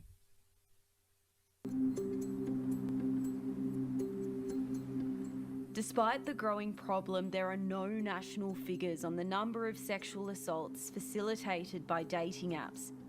In late 2019, New South Wales Police launched a project looking at different ways to address sexual assault, with links to dating apps being one small part of it. What we now have, obviously, with the dating app is a new emerging way to meet, and people need to understand, victims, people that are going to use these systems need to understand that you're meeting someone, the dating app may draw you into a false sense of a security where you're happy to meet and you think you know the person better than you do. All you need to sign up for Tinder is a phone number and an email. And with no ID verification, it's almost impossible to know if the person you're messaging... I guess that's your baby daddy, social security number, mama's name, phone number to 3 people. So if something happens to me, check him first. So he might come and fuck you up, huh? That nigga want to kill your ass, Quintina. That's fucked up. If something happened to me, girl, check that nigga first. That nigga done said he gonna kill me one day. Bitch, I'm gonna kill you one day. He done said that shit to me like 7, 8 times, girl. So if something happened to me, go find James. That's fucked up. But I get it, shit. If that's what you gotta do, that's what it is. He said, yes, that's why I carry a 38. God damn. That's ignorant as hell. I'm just saying. But you at least got the information. Now, you a little bit more deeper into this person. Y'all share a son together, so that's a little bit different. But for somebody that you just met, having some type of information that can link you to this motherfucker, that's all I'm saying.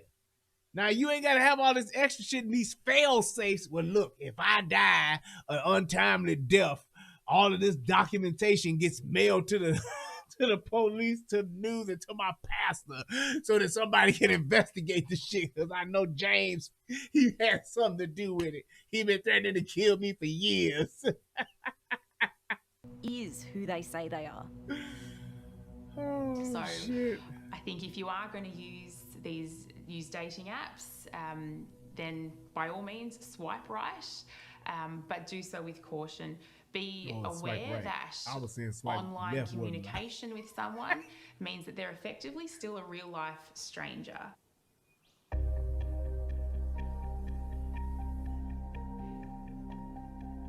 She said yes. He told me he was, so I went to class and all I'm in a domestic. I wanted to meet new people. Okay. I wanted to date. I wanted new experiences. All of my friends had been using it at the time, and they all said it was amazing and it was a perfect and honestly probably the only way at the moment to meet people. I remember I matched with him on a Saturday morning. I remember when his profile first came up that he was incredibly buff. He was a firefighter. He was on the hot firefighters calendar. I remember seeing that and thinking, oh my God, that's impressive. That's, I guess, a respectable job. That's something that people think, oh my gosh, that's a firefighter. He's a good person. Then they start. And here's the thing too. Let's just be real. And I wish that a lot of women didn't have this. Men get this a little bit more. They understand this more because men, we realize who we are, what we are, because we get told a lot of times.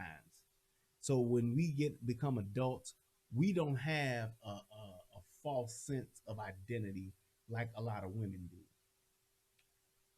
If you are an average looking woman,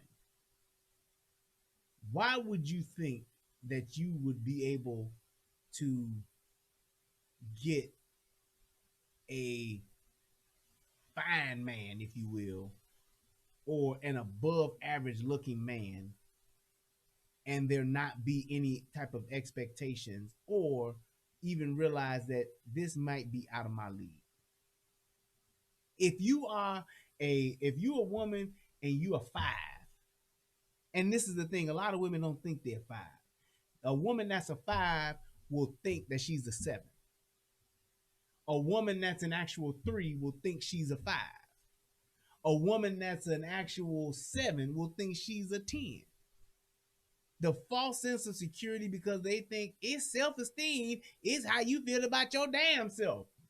That's a false sense of security. That's just a false sense of security. And the thing is too, it's like, I know I ain't no motherfucking 9. I ain't a fucking 8. I know this.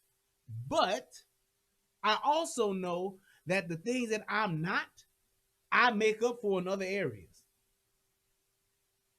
I would say I'm probably like a motherfucking 4 at best. But I have personality. I'm smart. I got a good job. I know how to do shit. I know how to get shit done. I'm a problem solver. I know shit. I'm not a motherfucker, so I know that if I'm in a room and there's a Beyonce in there, I know that the chances of her being or coming home with me or me being with her, I know my chances are slim to none because there's another Beyonce or equal part Beyonce. There's another nigga in there that either look better than me or got more shit than I got. And I know that those are things that women are attracted to. I don't have a motherfucking 6-pack. I got a motherfucking kegerator. So I know a nigga who got a 6-pack, he's going to be the choice of more women. More women are going to choose that than they would choose me. So it's like when you think about that and you have a woman that's average, below average, and she see a firefighter or she see some stripper nigga that's on here that got, you know, a 6-pack, his name is Mr. Slow Dance or some shit like that, they think that they can get that man. They think that that man is attainable to them, no strings attached. No, I ain't gonna have to. I shouldn't, you know, and they'll do shit like give a motherfucker money and they'll do all this shit for a nigga and then be surprised that nigga got 4 other bitches just like him, just like her, or better. And then she'll be wondering why she ain't met his daddy. Why she ain't met his, I mean, not his daddy, but his mama. Stripper niggas don't have daddies. I'm just saying. But that's what they would do. It's like if you with a motherfucker that's out your league, that's above your motherfucking pay grade, you know that there's some extra shit with it. Men know, yeah, it might be another nigga around. Yeah, she might be cheating on me. Yeah, she might just be using me for money. Yeah, she might just be using me because I do this for her or I can do that for her. It's a thing that men will understand way sooner and way easier than a woman would. Right, hey, and Justin, you are 100% correct. Movies like 50 Shades of Grey and The Notebook, that shit perpetuates that fucking delusion that a lot of women have. It really does. They think that, oh, I am an average woman, and yes, I can pull a billionaire. No, you can't.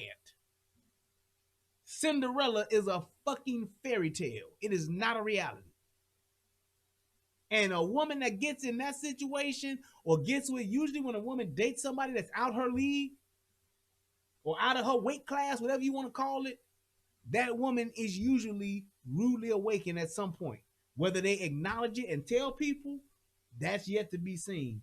But if you with that nigga and that nigga's already established, got money, got women, got all this shit, don't think that you're the only one. And then be shocked when you find out. Or when you finally get with this nigga, he treats you like shit. It's because he feels he can. This chick here is below average, and she really thinks, oh, I'm gonna get this fireman dude. He's in the fireman's calendar. Yeah, he's a hot guy. Yeah, he'll be with me because I swiped right on him. And he said, okay. He might just want you just to fuck you. I ain't got shit to do. It's a motherfucking Wednesday. Shit, yeah, I'll fuck her. Dick hard. Dick gotta get drained some kind of way. It's either beat off or fuck her. I'll fuck her. I got time. And it's just like women to do the same shit. They'll go and be with a nigga that they know this nigga is not in my weight class. I'm way finer than this nigga is, but I know I can get this nigga to pay my bill. I know I can get this nigga to pay my rent. I know I can get this nigga to take me out, and he gonna want to do it just to be with me. He a lame ass nigga, and I'm gonna motherfucking use that shit to my advantage and have this nigga cake my motherfucking or finance my whole motherfucking weekend or have him finance my whole motherfucking Saturday because that's what I want. I spend his money instead of spending my money. Bitches do it all the time.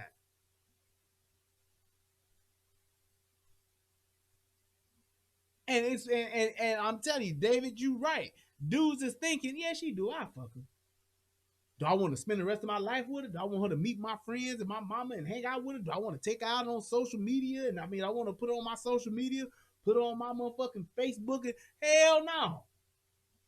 But shit, I go over to her house, have a little drink, eat some pizza, and fuck the shit out of her, and then go home. I do that.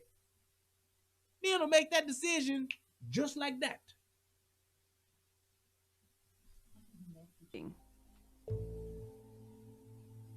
He wanted very explicit videos and photos straight away. And I felt nervous. I didn't feel okay about it. I told him pretty much straight away. He said, oh, it won't be like that. I'm sorry, you know, if we meet up, we don't even have to do anything. We can just hang.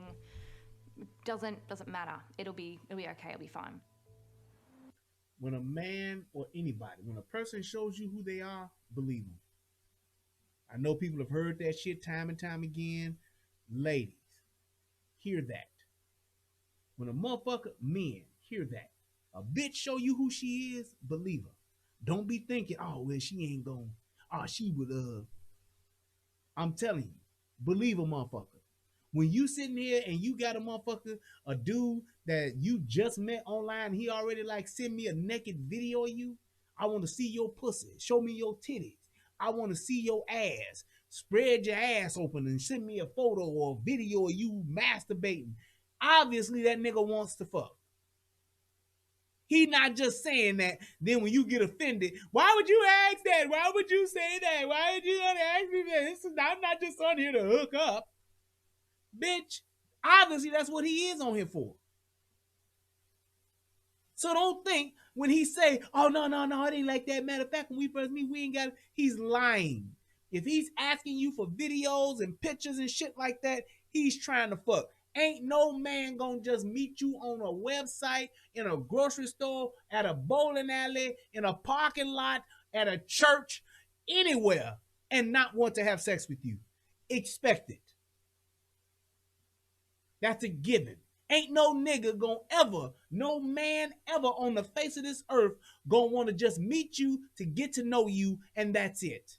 He wants to have sex with you. That's why he likes you. That's why he's talking to you. And that's it.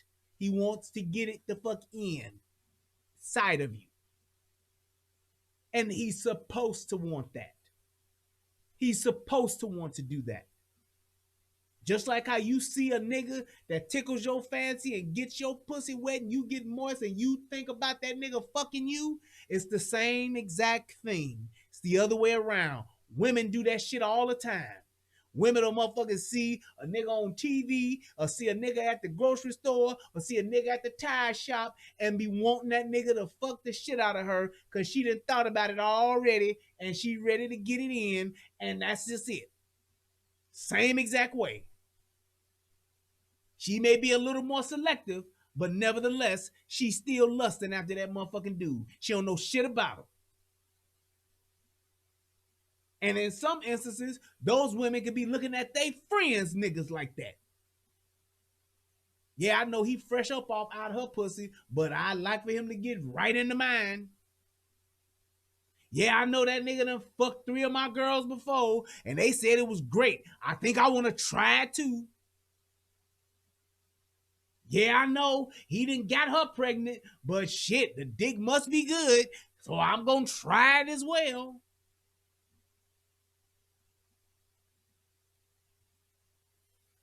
Yeah, I know he my boss, but shit, that nigga might give me a better schedule. Let me go on and try to get on this dick. I mean, I am horny anyway. Girl, that nigga, they say that nigga got that devil dick. Let me try to find it. Let me see if it is or not. I ain't saved. But then again, I am, but maybe I can still survive it. Girl, they said that. Girl, my girl told me that nigga dick 12 inches long. I only had 10. Let me see if I can take another 2. That's what a bitch will do. Say what you want to say, lie if you want to lie. I ain't here to do that to you. I'm here to tell your ass the motherfucking truth.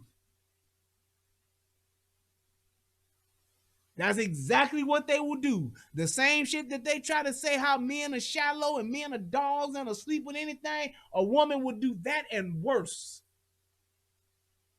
A woman will fuck you, or fuck your friend, and will fuck your cousin all in the same day if the circumstances align themselves to where ain't nobody gonna find out. And some bitches don't care if they do.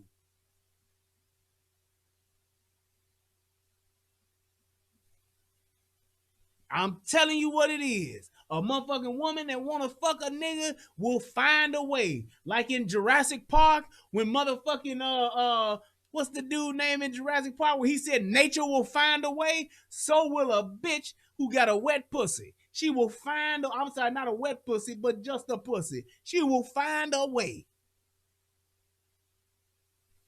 If I got to sneak over here, sneak over there, call him on this phone, call him on the bat phone, send him a Sky Page message, hit him on his beeper that I got from Flame James or some shit like that, she will do it. Yes, Jeff Goldblum. Nature will find a way, so will a bitch when she want a nigga.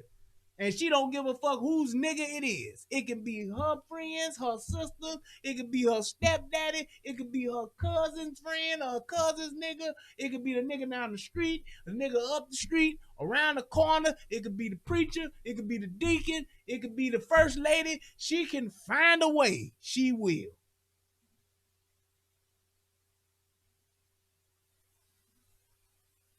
Exactly. These bitches that be talking about, that's nasty. I wouldn't do nothing like that. Take them to a Drake concert and let them go backstage. Take them to see Chris Brown and let them get backstage.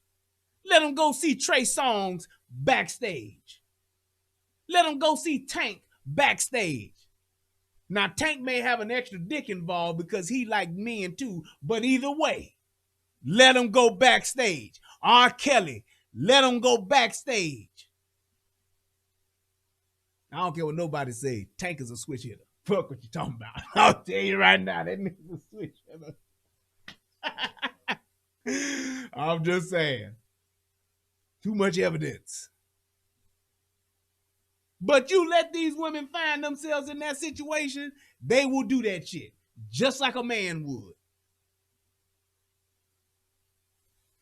Just like a man would. So it's all the same thing. We just trying to say, we trying to make ourselves look better than the other. We trying to put ourselves above the other one. Well, no, I would never do that. Yeah, right. Bitch, if you wouldn't, there would be no such thing as a groupie.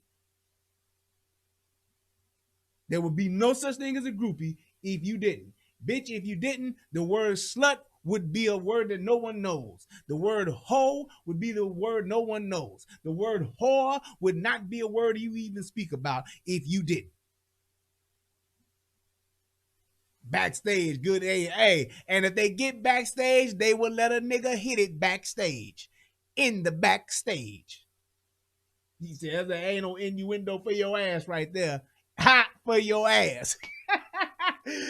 I go backstage so that I can see him backstage and let him fuck me on my back, in my backstage, as I'm back here with him in the backstage.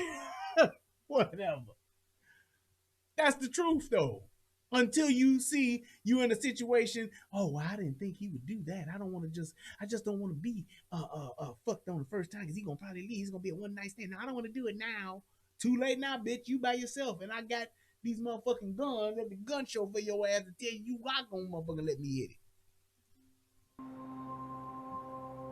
The next morning, Emily agreed to meet the firefighter at his apartment near the beach.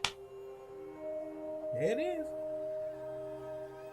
Basically, as soon as we went into his house, he was very forthright with what he wanted. He wanted to have sex.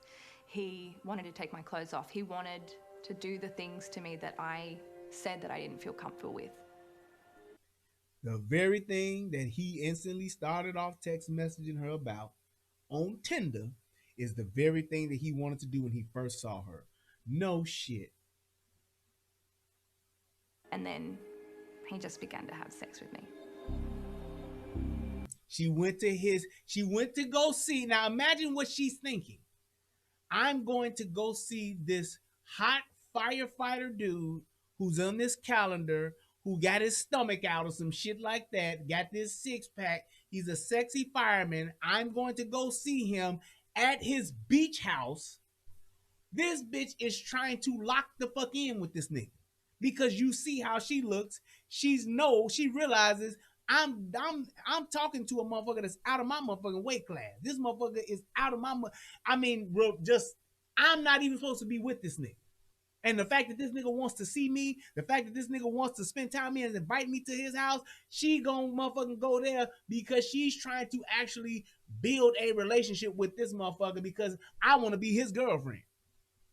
And what he's thinking, I ain't got shit to do. It's Thursday and shit. This bitch is all on my dick. Yeah, I hit it. Come on through, bitch. I got 3 hours to kill. Come on. It wasn't something that I wanted. It wasn't something that I said he could do. He just started to rape me. And I didn't say no because I was completely petrified. You were petrified. That's why you went to his house by yourself. Do you see what I'm saying as far as the shit that motherfuckers put themselves? This is why I said what I said. 90+% of the shit that happens to women that's bad is because they put themselves in that position. They made the choice. You chose, aside from swiping right on this dude, you chose to go be alone with this man. Why? And that's why I said my rule is, if you don't want to fuck this dude, don't be alone with him. Don't go to his house, whether it's at 2 o'clock in the afternoon or 2 o'clock in the morning. Because a man that invites you over to his house, he wants to fuck you. He wants to fuck you because he swiped right on your ass too. Period. And the fact that you want to decide when you fuck him or not is the exact same reason why you should not be alone with him until you are ready to fuck him. That's it. It's that simple. Was so rough that the only thing that I could say was ow over and over again, and he just didn't stop. Halfway through, when he was assaulting me, he picked up his phone from the table and said, "Just hold on, I just need to take some photos." And he kept his hand holding me down as I tried to squirm and get out of the camera lens. He raped Emily 3 times that morning, filming her each time. Now, I'm going to ask this question. He raped her 3 times in this situation. And when you are with a man like that, I get it. Because I know some people would be like, man, how the fuck he do that? Here's the thing. This dude is a fireman. That woman is little as hell. If he wanted to motherfucking have his way with her like he did, he could.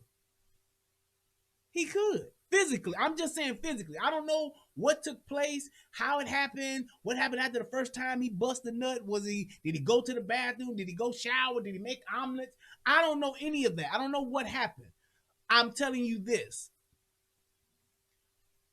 When you're in a situation where somebody is physically more powerful than you are, there's nothing that you can do or be in a situation that you're in and a motherfucker do some shit like that. There's nothing you can do. Now, here's the other part to that, though. Let's just say, and I'm not being an asshole, but let's just say if she was with it. Let's just say she was with the shit. Let's say she was all good with him motherfucking raping the shit out of her, fucking the dog shit out of her, motherfucking taking the pussy, all that shit. Let's say she was with it, and now, here's this thing, here's the other caveat to this, and now she's upset because he hit it and quit it. He one night standed her ass and then ghosted her. So now, for her, not just for the sake of her saving face to her friends, but just for her own ego, she said she was raped.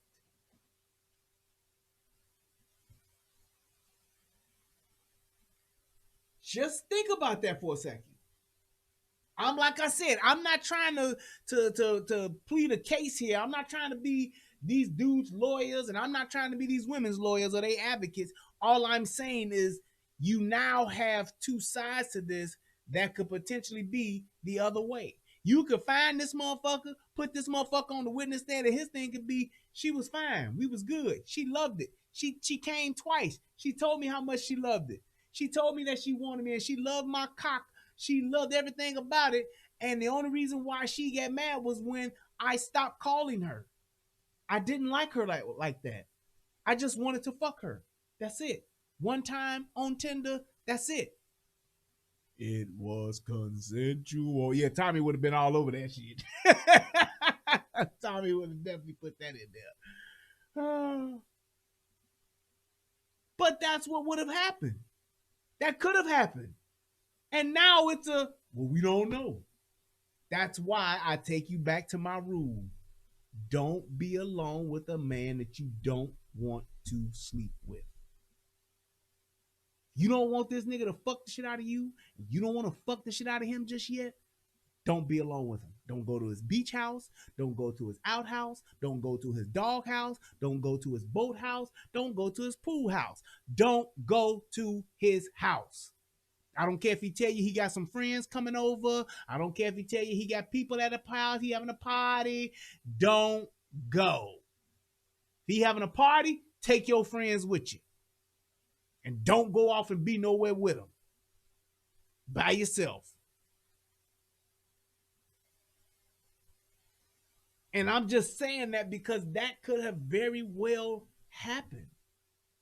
Because he told you, she told you herself, yeah, he was initially asking for videos and pictures of my body and naked pictures and all that. And I was like, no. And then he was like, it's fine. We don't have to do anything that way. We don't have to be that way. Then as soon as I go see him at his beach house and I walk in the door, he starts taking my clothes off and he wants me to get naked and he wants to fuck me. And not only did he fuck me, but he fucked me 3 times and it hurt. And all I could say was, ow. And he filmed it. Why go? He was so forceful and so rough and hard that it was so painful. And following, I bled for days. There was blood everywhere. 4 days later, Emily walked into her local police station and reported the sexual assault. Emily says police told her that because she hadn't explicitly said no during the assault, there was little they could do. She says police told her they would get a warrant to get the videos of the sexual assault off the man's phone. Instead, they went to his home and gave him a warning. Wow. Hey, man. It seemed like anything was going to happen. Now, this lady said that you fucked the cowboy shit out of her 3 times and you filmed it. Look here, bloke. Don't do that anymore, okay? You can't do that. You're making us have to come out here. We're driving all the way out here to this beach house with you, talk to you about the shit you're doing. Come on now, mate. Don't do that. It's a bloody disgrace for us to have to do this kind of stuff and come out here and talk to you. Now, we're going to warn you. Don't let it happen again. It's too much fuck shit, like I said, that can happen. Though I guess the law over there, if you don't scream no and you don't scream for bloody hell, if you don't scream, then tell him no, we really can't do nothing, but we'll go talk to him. Then you go over there and they be like, man, what happened? Man, that bitch loved that shit. She wanted it. She wanted it, mate. It's like, what are you doing? If you don't really want the shit, don't put yourself in a position to where you can get the shit. Because now you have a him versus her. And I know everybody says believe all women, but that's a bunch of fucking bullshit. Don't believe all women. Don't believe all men. Don't believe neither one of these motherfuckers. Everybody lies.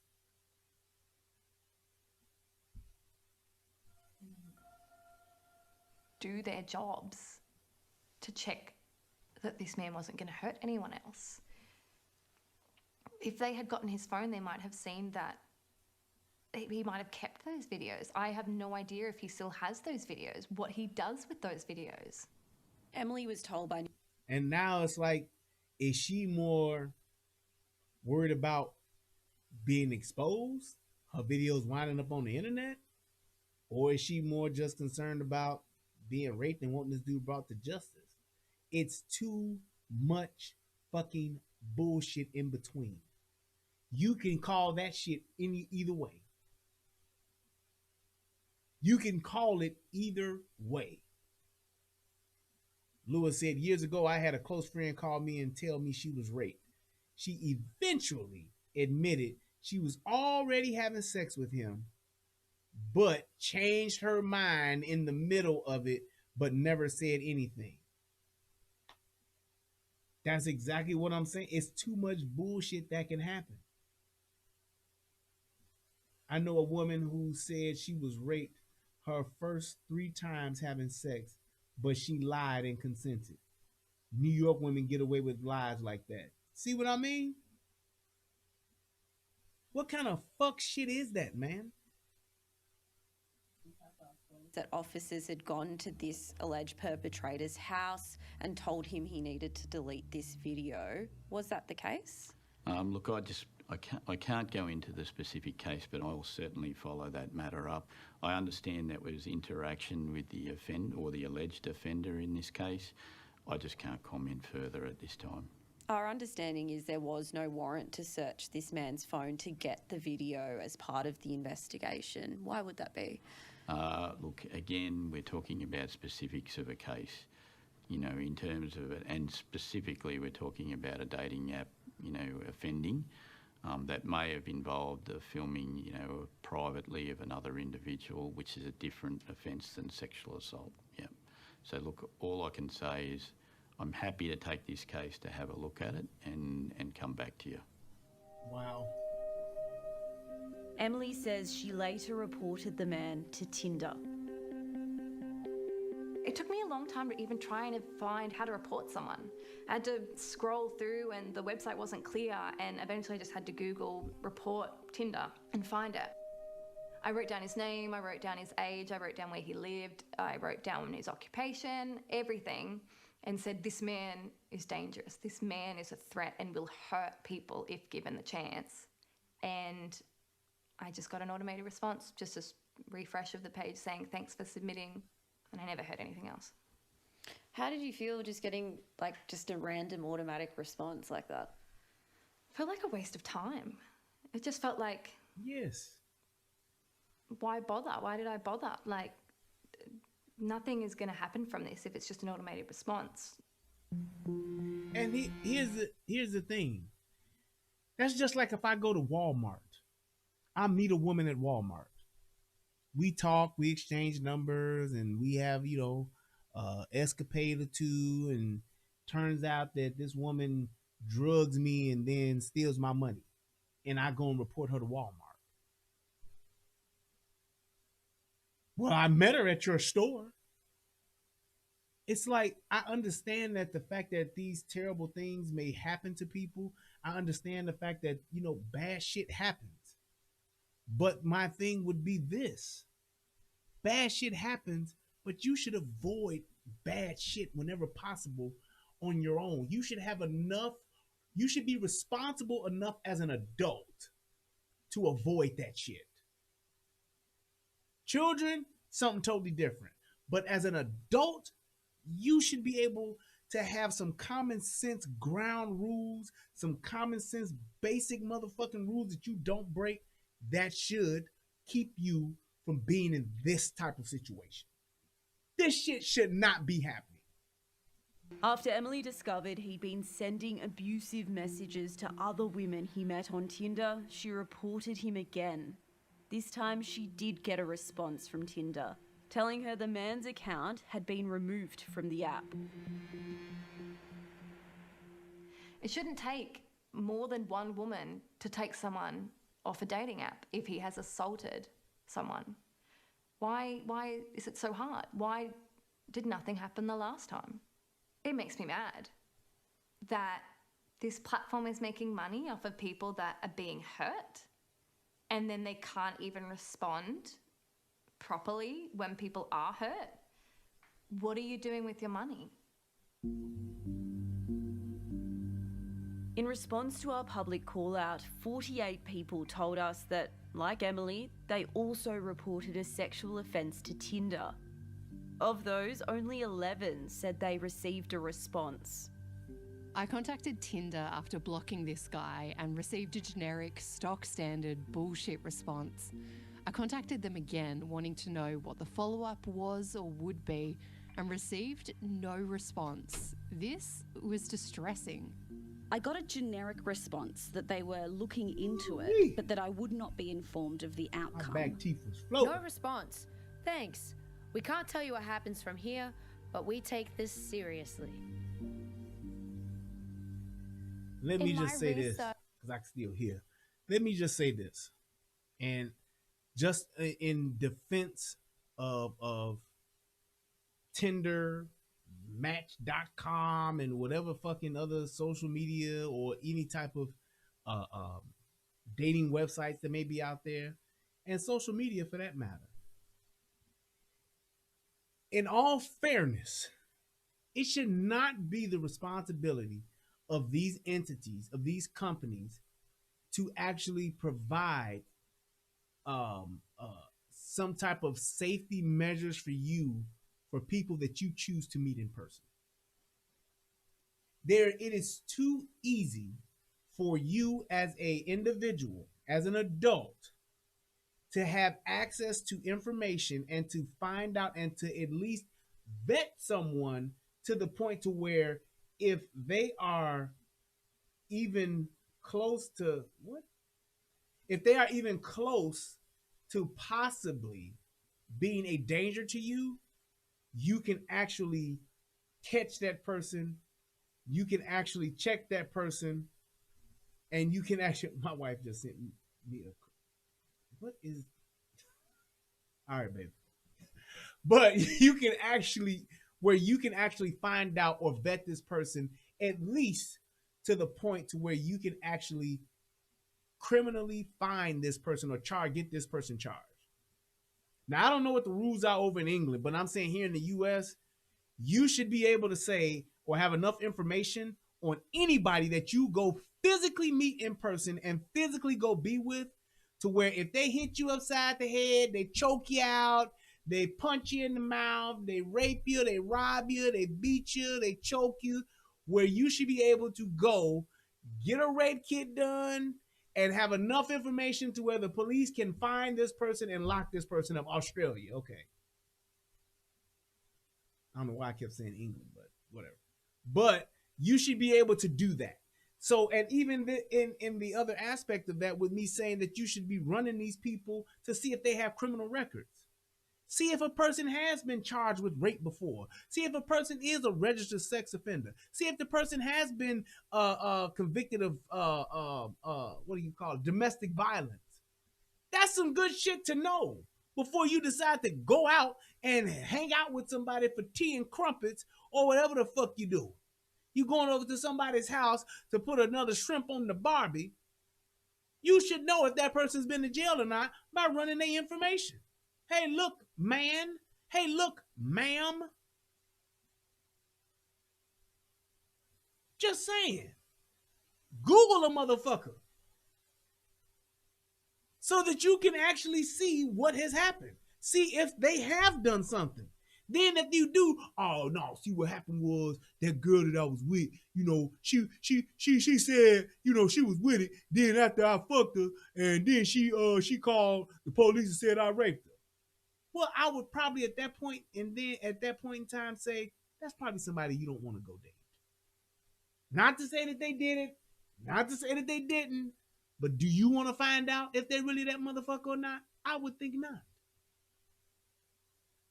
Or are you living on the wild side and want to take a chance?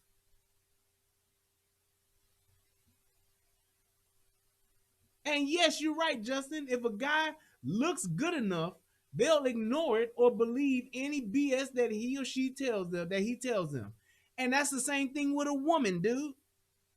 And the reason why, case in point, look at fucking Ted Bundy. Ted Bundy to a lot of women was attractive and handsome, nice guy, and was a cold-blooded killer. That thing's a killer. He was a straight-up fucking Ed 209, and women were constantly and consistently putting themselves in situations where they could get their ass fucking killed. Even when motherfuckers was hearing about it. Not Ted. He's a nice guy. Yeah, okay. Only one who can testify to that was his wife. The rest of you bitches, y'all was motherfucking fodder, goddammit. Y'all was motherfucking shit.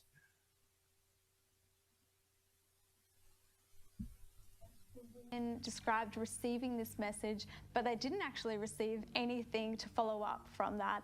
And that made them feel like they were ignored and nothing had actually been done to address that problem. Rosalie Gillette from the Queensland University of Technology spent years researching women's safety on Tinder. She says the company's failure to respond to reports of sexual assault is creating an online environment that further enables perpetrators. Mm-hmm. This is really quite significant because it tells those women who have made the reports that they're actually not justified and that they weren't serious enough to actually warrant a report. And that's also really dangerous because it tells users who are engaging in that harassing and abusive behaviour that it is acceptable and they don't need to change anything on that platform. And here's the other question that you got to ask. Here's the other thing that you got to look at. Look at Charles Manson. He didn't kill nan motherfucker, but got several people to do one of the most heinous crimes in history. And there were women throwing themselves at him. Sending him letters in jail too, like they did with Ted Bundy. Saying how much they want to look at fucking, what's the show that me and my wife watch? Love After Lockup. These women literally go on dating sites for men that are criminals, convicted criminals, serving time at the moment currently. And there are men who go after women who are serving time currently for doing fuck shit. Now, as a man, what you may have to lose, you could potentially lose your life, but more so, you're going to wind up spending some money or losing some resources that you have. Women, you're going to be giving up money, you're going to be giving up ass, and you might give up your life fucking with the wrong nigga at the wrong time because you like a thug, tough-ass dude. Just saying. When I hear this shit, when I hear these women, y'all hear, and shout out to my man DJ Just J. When y'all hear DJ Just J say all the time, you dating thugs, you dating death. I don't feel sorry for these women when they be dating these thug-ass niggas and them thug-ass niggas turn on them like a fucking tiger and fuck they ass up. I think they some ain't shit people when that shit happened to their kids and their kids wind up suffering from it. Now that shit is terrible because them kids don't have a say-so in that shit. But when you have these women that specifically want these thug-ass niggas, go after these thug-ass niggas, these old no-good-ass niggas, and then when them niggas turn on them and beat their ass or fuck them up, hey, a tiger is what a tiger does, yeah, damn it. I'm not going to be in the cage with a tiger and then get mad when a tiger decides I'm going to be a tiger today. I'm going to dive on your ass. Chew your arm off. Chew your leg off. Give you these claws. I'm not going to be mad at a motherfucker like that. Like that dude that got killed living with them fucking bears. And his wife was telling him, like, I don't want to do this. Let's get the fuck out of here. Let's stop doing this. We've been up here for a month. Oh, let's just stay one more day. Okay, bitch. Them bears was like, I'm tired of this white motherfucker up here all the time, stanking up our forest, shitting everywhere. I don't like this human shit no way. This white motherfucker up here with us. Let's kill him.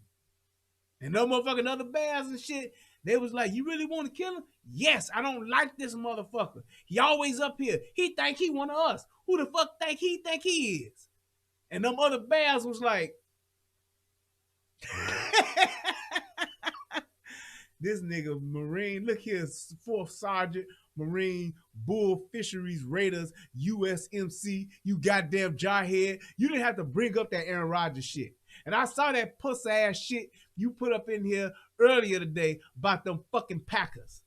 Yes, my Bears ain't shit. Yes, my Bears got their ass kicked. We were so close to a win today and fucking gave it up.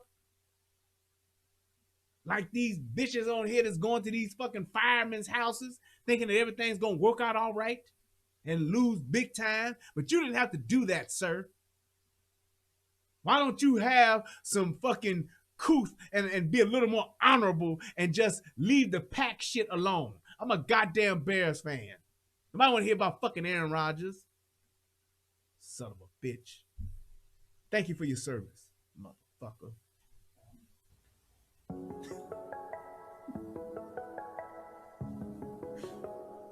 God damn it. Long ass username having ass. Right.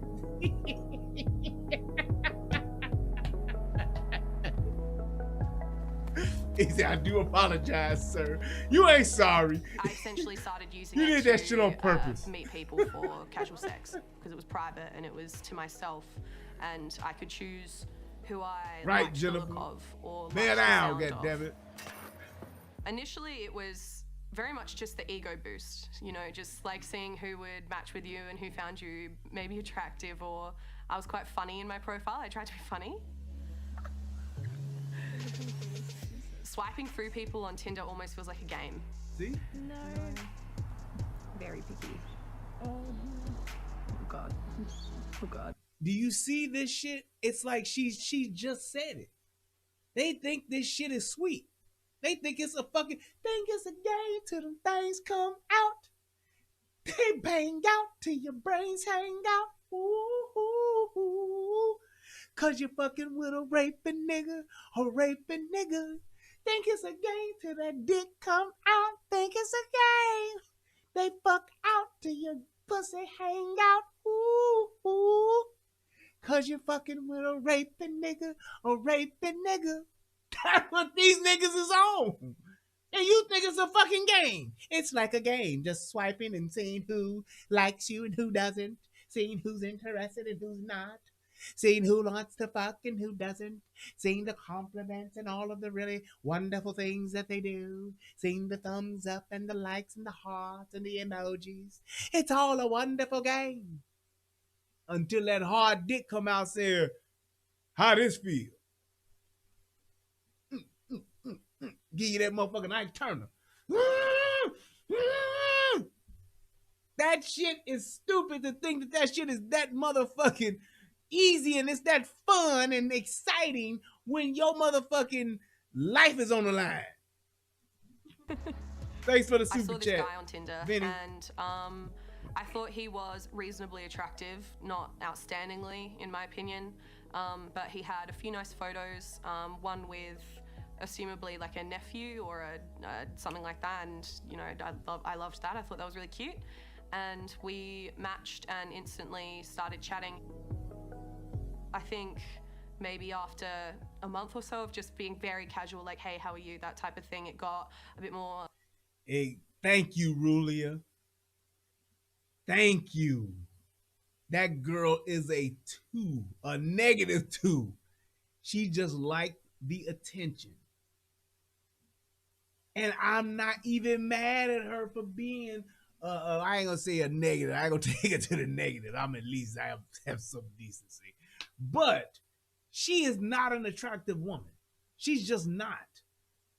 But this guy that was giving her some type of attention, some type of affection, I'm okay with that. I understand that that's quite infatuating. It's quite charming. It's alluring. It gets your juices going. It's provocative. So yes, I could understand how you would be interested. If you a single motherfucker and you got a motherfucker who's liking your pictures, saying you look good, saying how attractive they are to you, how attractive you are to them, and they want to kiss you and fuck you and suck you, that shit feels good. It strokes your ego. But you need to have some type of safety measures in place to make sure I'm not doing this thing just to be doing this thing and then some shit go left and I have nothing to help me. Just saying, because when you put yourself in that situation, now you're at a point where you're literally helpless. Like Wayne Brady too, he said white girl is fine. Okay, he can find that white chick attractive. He can find her fine as fuck. Like white girls, that's awesome. Fine. But the thing is, that white girl can be like, hey, Wayne Brady too, why don't you come by the house, have some drinks, get some of this good old white pussy. And Wayne Brady too is excited. He got his juices flowing. He gets all worked up like JoJo, the Indian circus boy.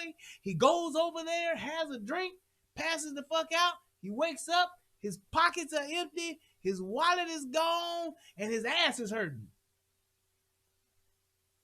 Who does he have to blame? Himself. That's what everybody's gonna say. You did that yourself, dog. Why the fuck you go over there, dog? They duped your ass, Joe. You a bitch. You a gump ass nigga, Joe. That's what they gonna say. Thing with a woman would be this. What happens if you don't like this motherfucker? What happens if he don't look the way that he said he was gonna look? How do you leave? How do you get out? What's your exit strategy? You don't have none of that because all you thinking is, oh, he really likes me. He really looks good. He's so fucking hot. Oh my God. He has such a big cock. I can't wait to get it. Then when you get there, total opposite. But he still got a cock. And he got a hell of a jab.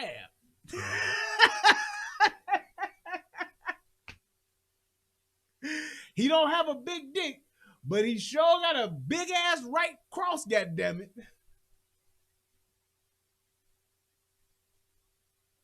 There you go. He don't weigh 120 like he said in his motherfucking bio, but he got a hell of an uppercut. He can choke a bitch.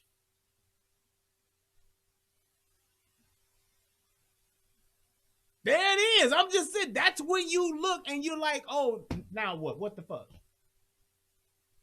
Now what am I going to do? Exactly. What the fuck are you going to do now?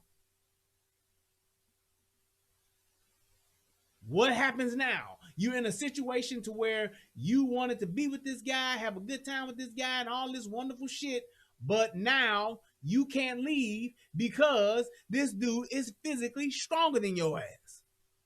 And he will fuck you up, or worse, he will fucking murk you just because he can. And you're not cooperating. Flirtatious. After messaging for 6 months on and off, this man asked Beth over to his place. And I opened the door and immediately I just noticed he was huge, like a lot bigger than he looked on his profile. There it is. Definitely not as attractive as there his profile. It is. But as soon as I walked in the door, there was no conversation, essentially. It was come to the bedroom now, and he leaded me in that direction. We then started to have sex, and progressively it got rougher as it went on. There was a moment in the sex where he was pushing my head so far into the bed that my glasses were coming up to my face, and I felt like they were about to break. So, and that was when I just asked to stop, and then he stopped, and I just said, "Oh, I don't think I really want to do this anymore. Like I think I might go home." And he looked down on me, and he just said straight face to me, "Well, you're not allowed to leave until I come." And in that moment, it was really like. And that's real right there. What do you do when a motherfucker tells you that? Motherfucker bigger than you, stronger than you, and that's what the fuck he tells you. You can't leave until I bust this nut.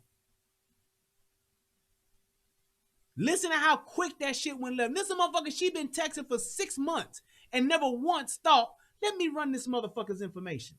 Let me get this motherfucker's information and put this shit in the motherfucking system. See what the fuck is up with this dude. See how this dude really looks. Let me actually do that. When she got to the door and saw that motherfucker didn't look the way that he fucking said he looked, she should have turned the fuck around and walked the fuck out that right then and there. But when you are two and you're desperate, this is what you do. To his place. Listen to this shit. And I opened the door, and immediately I just noticed he was huge, like a lot bigger than he looked on his profile. Definitely not as attractive as his profile.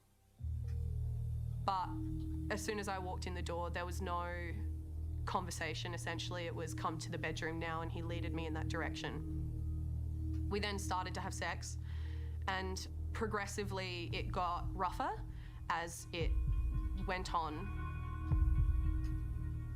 There was a moment in the sex where he was pushing my head so far into the bed that my glasses were coming up to my face, and I felt like they were about to break. So, and that was when I just asked to stop, and then he stopped, and I just said, "Oh, I don't think I really want to do this anymore. Like I think I might go home." And he looked down on me, and he just said straight face to me, "Well, you're not allowed to leave until I come." And in that moment, it was really like, I think I was just shocked, and it was a real. And this is what happens to a lot of women.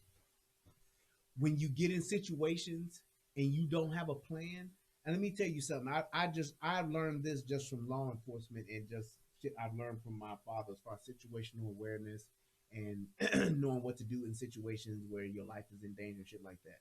One of the things that you're always taught is to always have a plan, and always have a plan if that plan don't work, and have a plan if that plan don't work.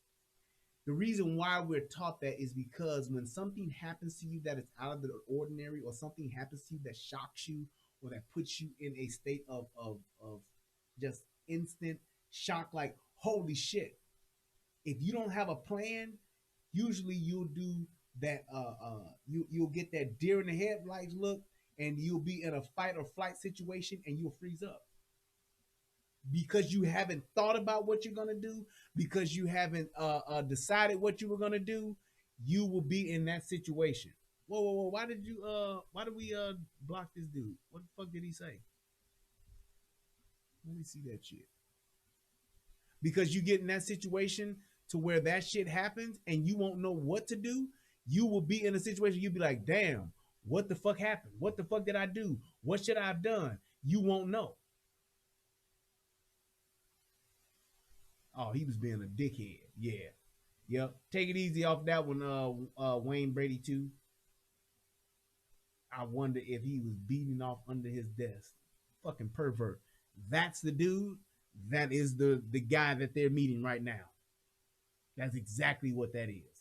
That's exactly who the fuck that is. What kind of shit? Why would you even think of some shit to say some shit like that? Yeah, get him the fuck out of here. Stupid ass motherfuckers. But when you're in a situation like that and something happens that you didn't expect, the worst case scenario comes about and the tables turn, and now you're like, holy fuck. You don't have a plan, you won't know what to do. And a lot of women will get in that situation and don't know what to do. They don't know how to fight. They don't know how to fight off an attacker. They don't know how to get out of a situation where it's highly stressed because they're not trained. They're not used to thinking that way. They're not thinking, I might get my ass whooped today. They just don't think that way. So when some shit like that does happen, like motherfucking one of the most prolific things I ever heard motherfucking Mike Singletary say, everybody got a plan until you get hit. Oh no, that's Mike Tyson. Everybody got a plan until the motherfucker get hit in the mouth. And if you're not expecting to get hit in the fucking mouth, you're going to be fucked up. Yeah, Mike Singletary said, our plan when we go out and play football is to go out here and hit a motherfucker in the mouth. But Mike Tyson said that shit, and that's some true shit. If you don't expect to get hit in the mouth, then when you do get hit in the mouth, you're going to be fucking shocked and startled. And it's just human nature to be, when you get overpowered or you outmanned, to surrender. It's only motherfucking true motherfucking warriors, goddammit, that will say, nah, fuck that nigga, I'll die right here. What the fuck? Let's get it. The only true motherfucking mental motherfuckers that you gotta have your mind prepared to be like that. That's just like how they tell women all the time, if a motherfucker is ever going to kidnap you, if you walking out of the Walmart parking, you in the Walmart parking lot, you go into your car, and a guy comes up to you and puts a gun up to you, puts a knife up to you, and tells you to get in the car, don't go. You have your last stand right there. If that motherfucker gonna kill you, you have him kill you right there in that parking lot. Don't go. Because if you go, you're gonna die. chances are little to none that you will survive.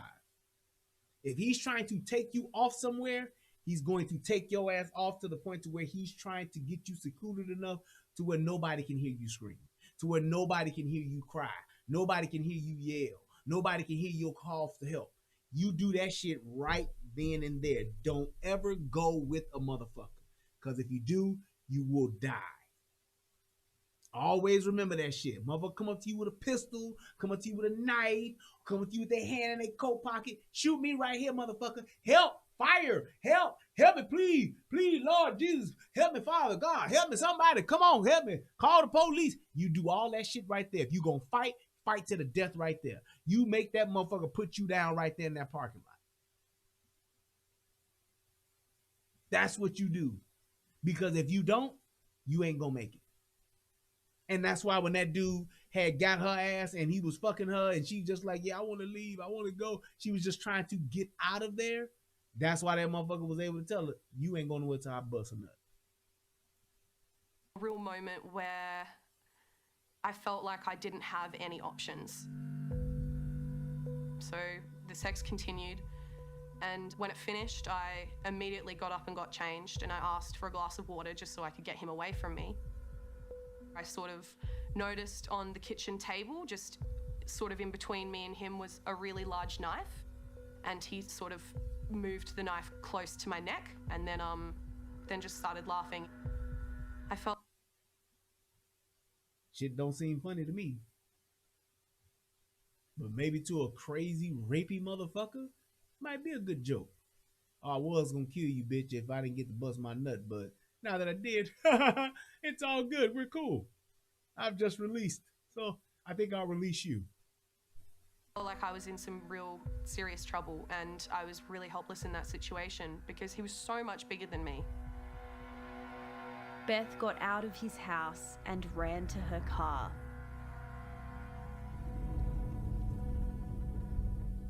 The second I got in the car, I burst into tears, and like, it wasn't just a sob to myself. It was like wailing, hysterical crying. And here's my thing. That's exactly why, another thing too, women. This whole thing of when some sexual assault shit happens to you, or you get raped, or you get whatever the fuck happens, stop going home. Stop going to your friend's house. Take your ass right to the hospital, or take your ass straight to the police department. That's where you go. I understand it's traumatic. I understand, and I don't know why that's been something that has been okayed, I guess, by society, especially here. Oh, if you wait 4 days, we understand. It's a traumatic experience. You should be trained to say, when this shit happens to me, or some shit that happens to me that's terrible, I'm going straight to the police, or I'm going straight to the hospital. This going home, taking a shower, curled up in the bathtub for 3 days, not talking to nobody for 2 days, and then finally telling my story 2 weeks or 2 years later. Take your ass right to the hospital when some criminal shit happens to you, so that they can you can have a chance of getting justice. So you ain't got no questionable motives. You ain't got no questionable mentality. None of that shit. It stands and means a lot when a woman says, after he raped me, I drove to the police station because I needed help. After he raped me, I went to the hospital, and I had the hospital emergency room call the police so that they could help me, so I can get my rape kit done. Thank you, Rulia. So I can get my rape kit done. All of that shit where I felt so dirty and I wanted to shower. I felt so terrible and I wanted to shower and wash myself. I felt unclean. If the shit happens to you, go right to the police. Beth says she pulled over, opened Tinder, and used the app's function to report him for sexual assault. And the response from Tinder was, it was an automated response immediately where they... Why would, and here's the other thing with that, as far as Tinder is concerned. How do we know it's been sexual assault? What the fuck if you just report him up? So that means that women who go with a dude and a dude don't like him, then they can just report his ass for sexual assault and fuck up his whole profile, get his ass kicked off of Tinder, get him investigated by the police. Why the fuck are these women going back to Tinder for these criminal acts instead of the police? That makes no fucking sense. Tinder should, and that's why another reason why I said Tinder shouldn't have shit to do with this. Women, if that shit happens to you, go to the police, not to the fucking website. What the fuck is Tinder gonna do? Send the fucking Tinder police? Yes, who is it? It's Tinder police. We're here to arrest you for sexual assault. What? Yeah, user 82869 said that you sexually assaulted her, so we're here to arrest you, sir, and bring you to justice. The fuck you mean?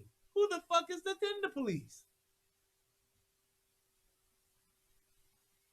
We're gonna put you in Tinder jail. The fuck is that? We're gonna take you to Tinder court? The fuck? Makes no sense whatsoever. Sort of said, we'll look into this and we'll get back to you. But there was no follow-up. There was nothing. Did you ever hear from Tinder after that? No. Right, go before the Tinder judge.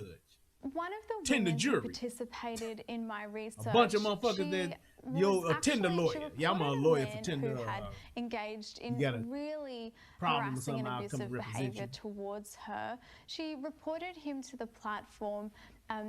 But a couple of days after this experience, she actually saw that the man was available still on Tinder, and she even had the ability to match with him again. And so, this suggested to her that Tinder really hadn't done anything about that. What can they do? I can't take this woman's word for this.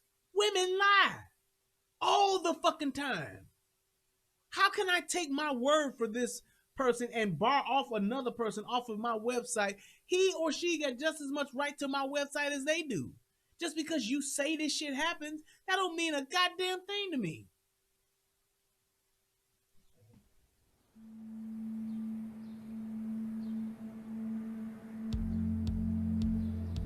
Yes, Justin, hold Tinder responsible for my poor choices.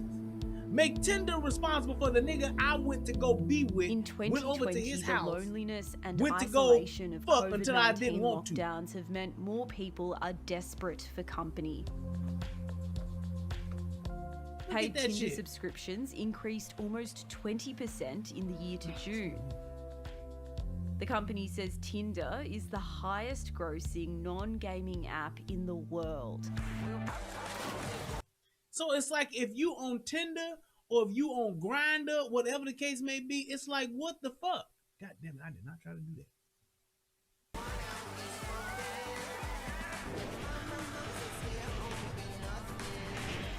And Tinder's built to be addictive. It makes it so easy for you to actually swipe on somebody or to be with somebody or to meet with somebody. It's just a matter of time before somebody swipes back. Somebody likes you back. This wouldn't happen on eHarmony. Boy, Justin, you ain't shit. It makes it so that you're always on this hamster wheel. You're always stuck trying to see who's next, who else is available. They just get stuck in swiping mode, and then they'll hit their end of the day where they have no more swipes left, and maybe they'll pay for more. Tinder is a free app, but it makes money by getting you to pay for extra features, like boosting your profile for 30 minutes to increase your chance of a match, or allowing you to see who's liked you. Users who don't pay are bombarded with notifications, encouraging them to become a paid subscriber. It's designing to get people to subscribe and never leave, making it really hard for them to opt out, to cancel their subscription. You can see where they're investing. They're putting their money and their time to getting people to pay more. They're not necessarily investing in consumer protections or safety features. I think that the other... And they shouldn't. All they're doing is, it's just like the nightclub. It's like if you meet a nigga at the club and you take him home or he takes you home and shit go left, how do you blame the club? You don't. You grown. You an adult. And that's the same thing with this. When you're talking about saying Tinder did this, Tinder did that, what did you do? You went and got on this website on your own. You paid for a subscription on your own. You paid to boost your profile on your own. You actually chose the person that you swiped on all on your own. You're on your own. Why did you swipe this way on your own? This wasn't the dick you were supposed to get on your own. Why by yourself? So many promises never to be broken. You told me you wanted my dick. Hey, and I just wanted to give you my dick so I could come inside you. And now you're on your own. What the fuck? Come on, man. You are initiating all of this contact and interaction. Why would you think that this same company that has provided you with just the opportunity to meet a motherfucker should be responsible for your safety? Come on now. Come on here now. I can't go for that. No can do. That doesn't make any sense whatsoever. They don't know these motherfuckers that you meeting. Don't you think you should be doing that? You should be vetting these people out. You should be figuring out who these people are. You should be figuring out if they're criminals. You should be giving your information to your friends so they can find you, go out with you and all that kind of shit. Because the very same thing that you're doing on Tinder, you could do at a fucking grocery store. You could do at a laundromat. You could do at a church function. And the same shit could happen. You wouldn't go sue your church. Deacon Jones forced me to have sex with him until he came. Talking about the Lord told him to do it. Now I gotta sue Greater Mount Zion. I don't even know where the fuck that name came from. It's just total disregard for just personal responsibility as adults. Because you think it's a game. Because it's all fun and giggling and having a good time. You think it's a game till the dick come out and want to bang out until the nuts drain out. Because you fucking with a raping nigga or raping nigga. Frustrating one is when they say that you missed someone who liked you and try to get you in that way. You don't know what that shit. Are you fucking kidding me? People are paying that much?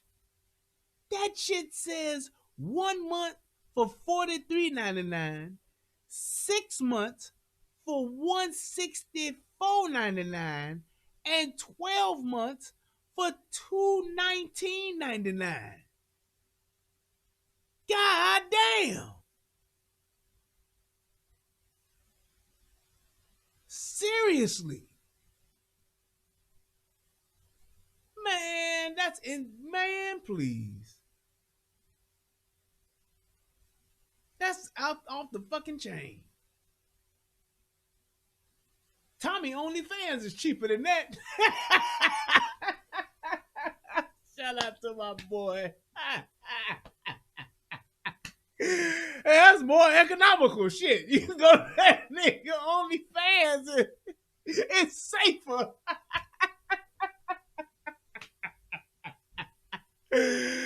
Oh my goodness. Whether that's true. It's an example of a feature where the site could be lying outright and manipulating their users into paying more money, when they really shouldn't have had Go to do support that. my boys OnlyFans. Shit, it's safer. Damn it, at least you ain't worried about Tinder is nobody owned by fucking US you. dating conglomerate Match Telling Group, you can't leave a until they dominant come. industry player. The company has nearly 2,000 employees and owns many of the world's most popular dating platforms. Wait, CJ Gunn, you saying that's Australian dollars? Oh shit! So it's even more for the US? Oh hell no! I didn't even think about that. God damn, that's wild as fuck. Oh, okay. Yeah, I did not know that. Good fucking observation. Wow. As well as Tinder, there's Hinge, OkCupid, and Plenty of Fish. Ah, there you go. Last year, the US Federal Trade Commission launched legal action against Match Group for using fake love interest ads to trick hundreds of thousands of users into paying for subscriptions Wow. using messages the company knew were from scammers. Now that's some fuck shit right there. Now that's some shit that they absolutely should get sued over. If they creating motherfucking fake profiles or letting motherfuckers create fake profiles that they know ain't doing shit but scamming, yes, they should be responsible for that type of shit. Saying a motherfucker like you and that ain't really a motherfucker that likes you, that's some bullshit. I get that part. Now that's some scamming shit there. That's scamming. That's scamming and scheming. That's the overlay for the underlay. I get that part. Hell yeah. Nail their ass to the wall. Pay out that money. Yeah, that's some bullshit right there. Tinder acts like it's above the law. And I think this goes across its behaviour, whether that's about dealing with scammers, using our data to set prices, or dealing with people who've faced harassment or abuse. This company has the resources, it's offering a service, it needs to just meet the bare minimum to look after people on the platform.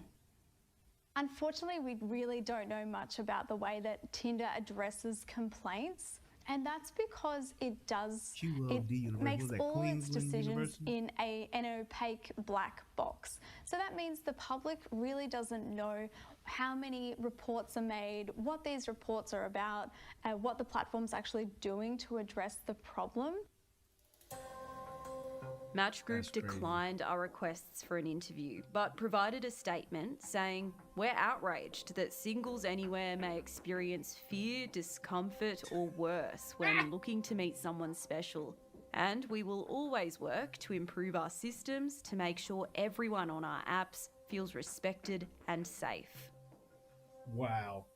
And that's why you have lawyers. That is a true In 2015, statement. this woman became the target of a serial rapist who found his victims on Tinder. She doesn't want to be identified, so we'll call her Lauren.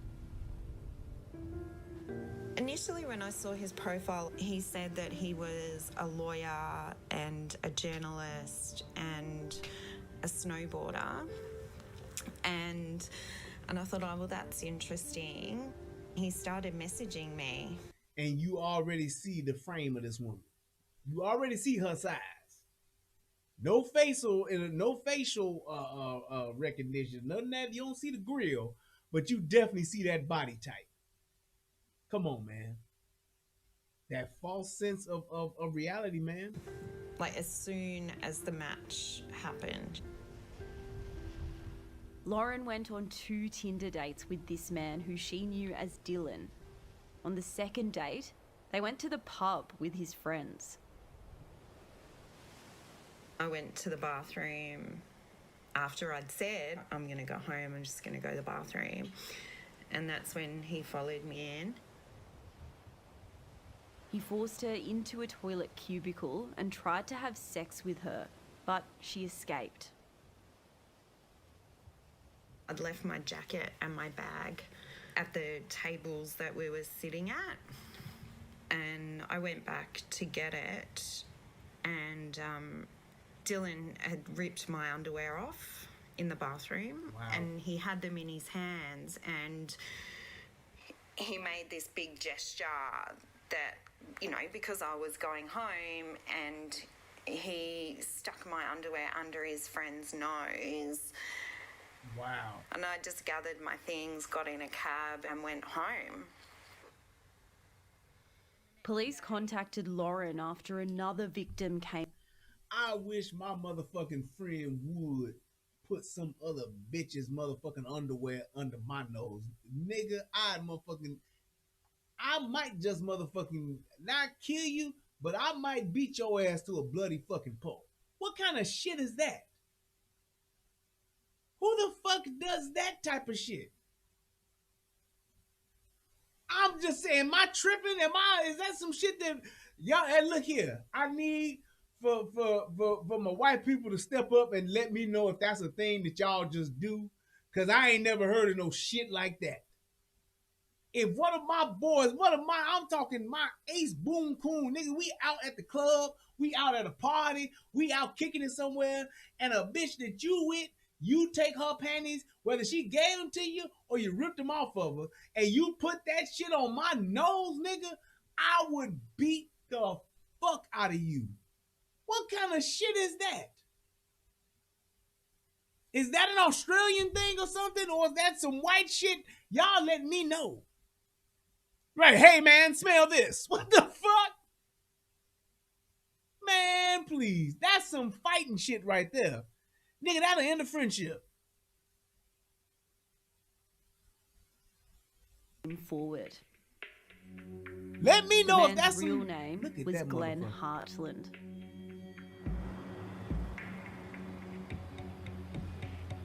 In 2017, Glenn Hartland was charged with raping 3 women and indecently assaulting Lauren. Wow. While on bail, Lauren says Glenn Hartland continued to try to lure women on the platforms using multiple profiles under different names. Look at that shit. And that lets you know, look at that dude. That ain't no motherfucking Tom Cruise or no shit like that. Or what's the dude that all the women like? What's that white boy's name? Oh man, I can't think of his name. That dude that was in the movie, it's the little musical movie that he did. That white women say that's the finest motherfucker on Ryan Gosling. Ryan Gosling. That's not no Ryan Gosling looking motherfucker. Ryan Gosling, that's the motherfucker I'm thinking of. That's the one that all the ladies love. That motherfucker, but here's the thing that I said before. You talking about a man knowing what he has and what he's worth. He knows how to make that shit work. He's a motherfucking lawyer. That means he look okay, but he's a lawyer. He got that paper. And that money, like what Jay-Z say, motherfucker, I'm a billionaire. I'm cute. A billionaire can't be ugly. That's it. He snowboards. He's a lawyer. Yeah, he out and he goes and travels. He does stuff. I want to be connected with that. A lot of women want to say that they married to a lawyer. A lot of women want to say that they dating a lawyer. A lot of women want to say, oh yes, my boyfriend's a lawyer and he does this and he goes off and he snowboards and we go on all these fancy. A lot of women want to be able to say that shit. So what do they think about a man like that? He possibly couldn't be a rapist. He possibly couldn't do this to women. He wouldn't take advantage of a woman. He wouldn't overpower a woman and force her to have sex with him. He's a lawyer. Women are always trying to sleep with him. It's not always about that. That was really scary. It was really scary that he was a man that was violent towards all of us, who he knew we were part of the case against him. One of the women Glenn Hartland raped was Paula. Paula met Glenn Hartland on Tinder in 2014, and after dating him for 3 months, she broke it off. It was then that he came to her apartment and raped her.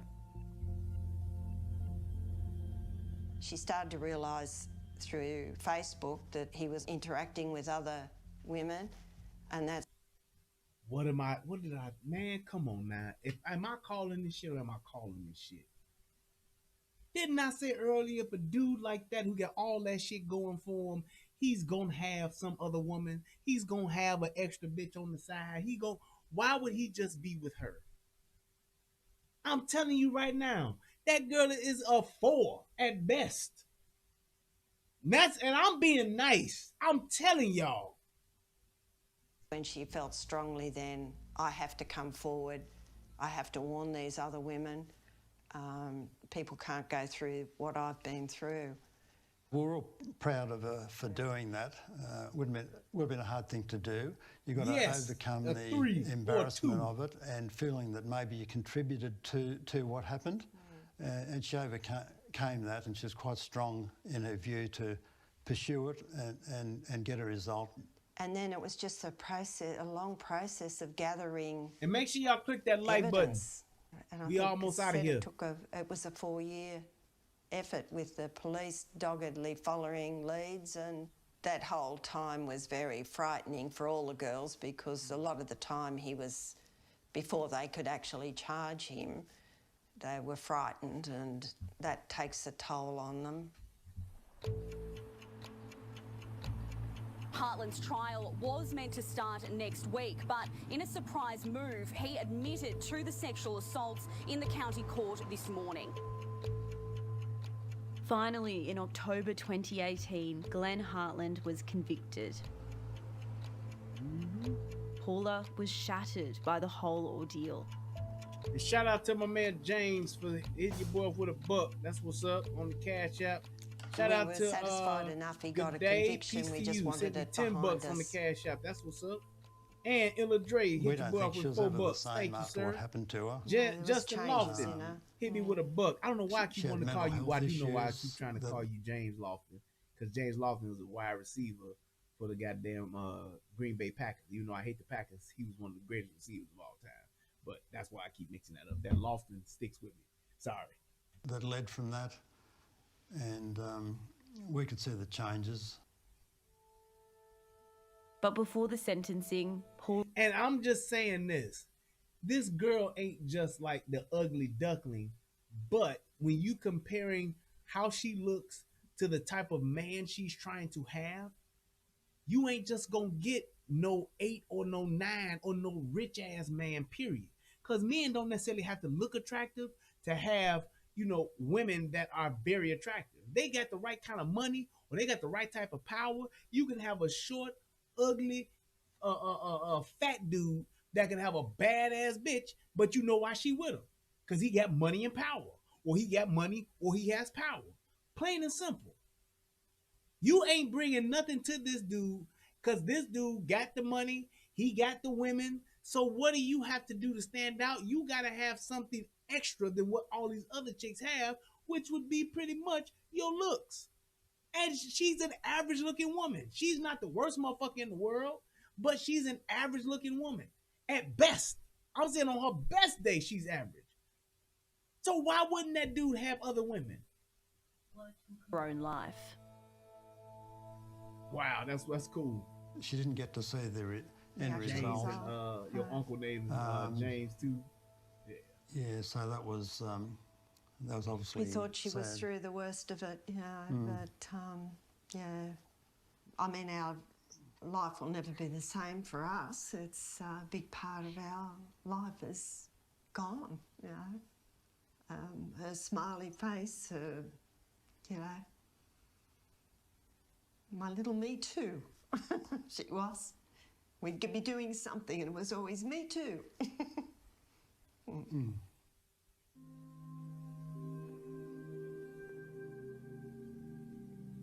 I think one of the things she felt, because she was quite an intelligent young woman, she felt ashamed that she was duped, and she wanted that message to get across, to not feel ashamed of whatever happened to you, whether it was the sexual assault or the decisions you made. No. It's not your fault. I get your point. And here's my thing though. Here's my thing with that. Because I don't want people to just say that I'm just, saying that she ugly. I'm not saying that. But an average guy would see her and would think that she's beautiful. A dude that's a fucking a teacher or something like that, dude that's a school teacher, would be like, oh man, she's fucking gorgeous. But she ain't gonna want him because he's a fucking school teacher. She gonna want the fucking lawyer dude that's snowboarding in fucking Denver or whatever. You see how that shit works?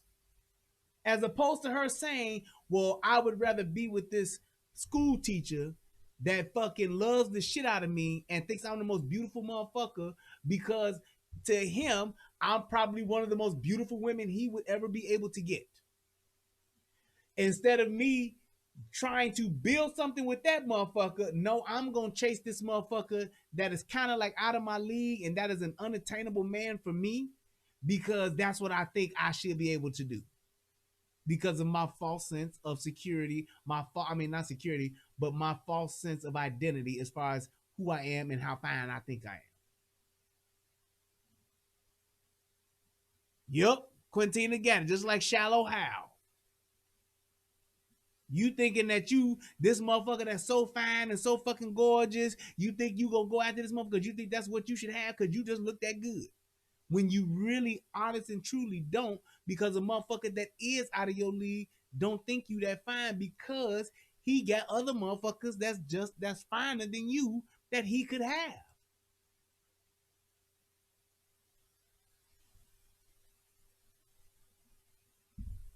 That's all I'm saying. This happened to you.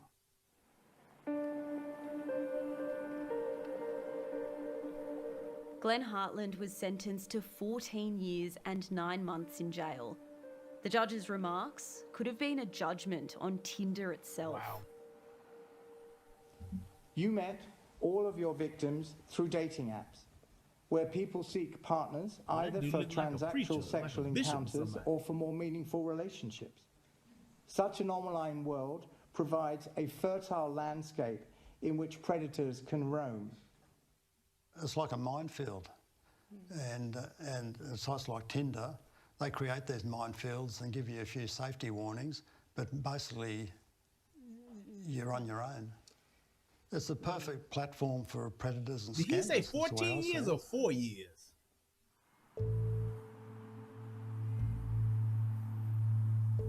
Match Group safety policy. 2. Investigations.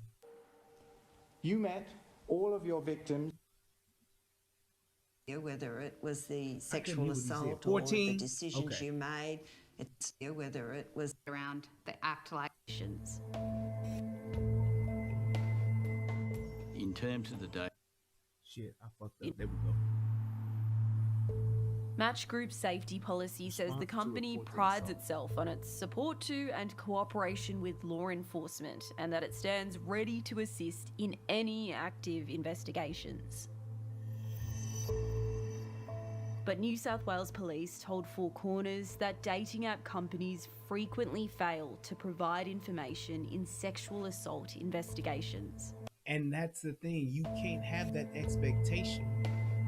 That's why you should be making sure that you have basic information about a motherfucker. Just in case, whether y'all hit it off and get married or not, one night stand or not, you just want to meet a guy and fuck him in the next hour and then forget about him, fine. You should still have this information once you decide to meet, because you never know what could happen. Dating apps, there's a contact email and, they're supposed to get back to us. There's always difficulties with that process. Some have what's called liaison officers, some of the big social media operators, and we work with those. They tend to be offshore, or we'll work with, our federal counterparts. Having said that, it's always difficult. It's always difficult to get the information. Often tech companies, particularly the big United States ones that have an international presence, they throw their weight around. They act like they can't be held accountable and they're not subject to local laws, particularly for smaller countries like Australia. They're not. They can be held accountable. We can write great laws to force them to do better. The idea that these people who are coming to Tinder looking for a good experience, looking for love, looking for friendship, can have such negative experiences when Tinder is making hundreds of millions and even billions of dollars, that's just unacceptable. That's bullshit.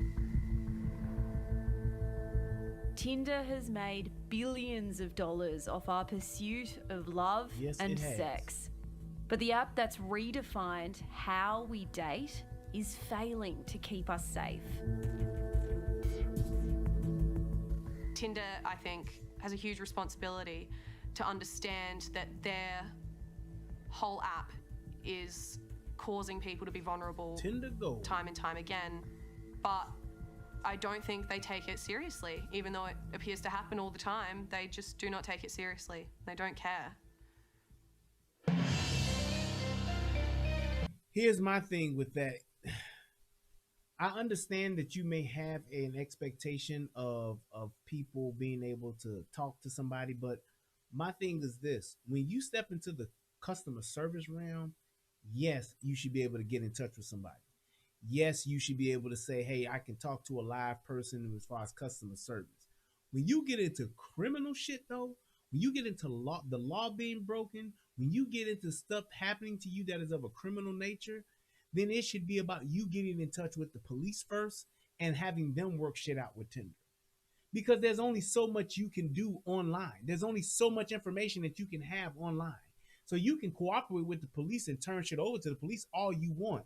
The thing is this, you as an adult need to do your fucking due diligence.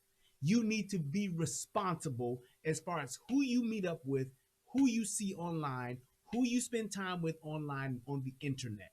That is your responsibility, not Tinder. It's just not.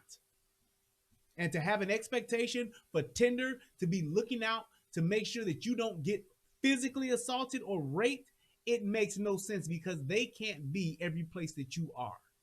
The only person who's every place that you are is yourself.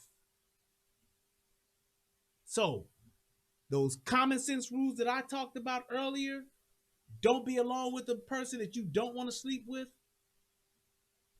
Don't go and buy dinner. Don't go and meet with somebody at the wee hours of the night, or going out to somebody and meeting people for the first, second, or third time and you having late dinners and all that shit.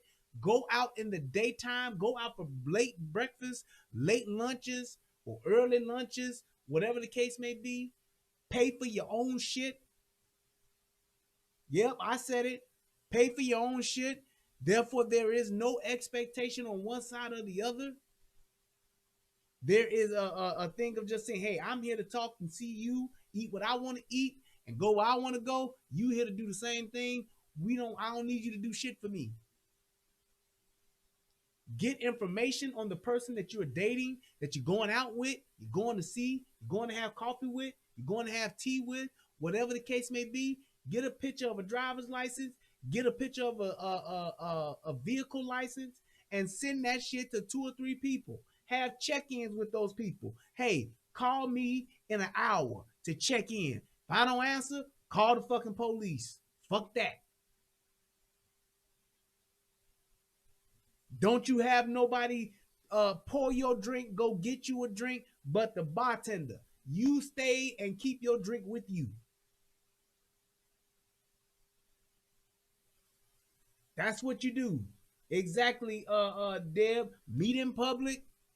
Drive your own car. Don't go on no late rides on the countryside. Don't go riding to the lakefront. All that bullshit. You don't know that person. If you're going to do that, go with a bunch of friends. Y'all want to go for a drive? Y'all go for a drive together. We all in the same car, same minivan or whatever. Well, I only got a Corvette. Well, it look like we ain't going for no ride, nigga. How about that? I'll meet you where you talking about going with my friends. I hope that this video helped somebody become a better version of themselves. I ask that you send this to some young women, send this to some old women, send this to some young hoes, some old hoes. Just send this shit out to young people, period, so that they can understand what it is that they're getting into a little bit better, so that they won't be in a situation to where they're powerless, where they won't be in a situation where they're getting drugged, or they're getting overpowered, or they're getting beat, or even worse, they're getting murdered. I am Brian Redmond. This is the Relationship Rehab. I want to thank everybody for tuning in. Thank everybody for clicking the like button. Thank everybody for clicking the donate button who donated during the show and who donated after the replay that they're watching on tonight. Thank you guys so much. Y'all could have been anywhere in the world, but you chose to be here with me, and I appreciate that. Y'all have a good night. Thanks to everybody that donated. Let me make sure I shouted out everybody that did. I appreciate y'all. Thank you so much. I hope y'all have a good night. Until next time. Oh, hold on. I did get somebody else to donate. Thank you, Angel. She donated $10 as well. I said everybody else that was there, thank you so much. I appreciate it, man. Y'all have a good night. Till next time. Oh, wait, let me check the PayPal. I always forget to check the PayPal. Let me make sure I do that. But please feel free to hit that Cash App, hit that PayPal, and send your boy a little something. That's what's up. Nope, didn't nobody hit me on the PayPal. All right. Y'all have a good night. I love y'all. Peace. And I'm out. Hold up. Wait, where's my damn? Oh, there it is. I just got to turn it on. Yeah, y'all have a good night, man. I'm out of here. If I can play my music at some point or another. There we go. All right, y'all. Till next time, I want to say thank you to everybody that came through tonight.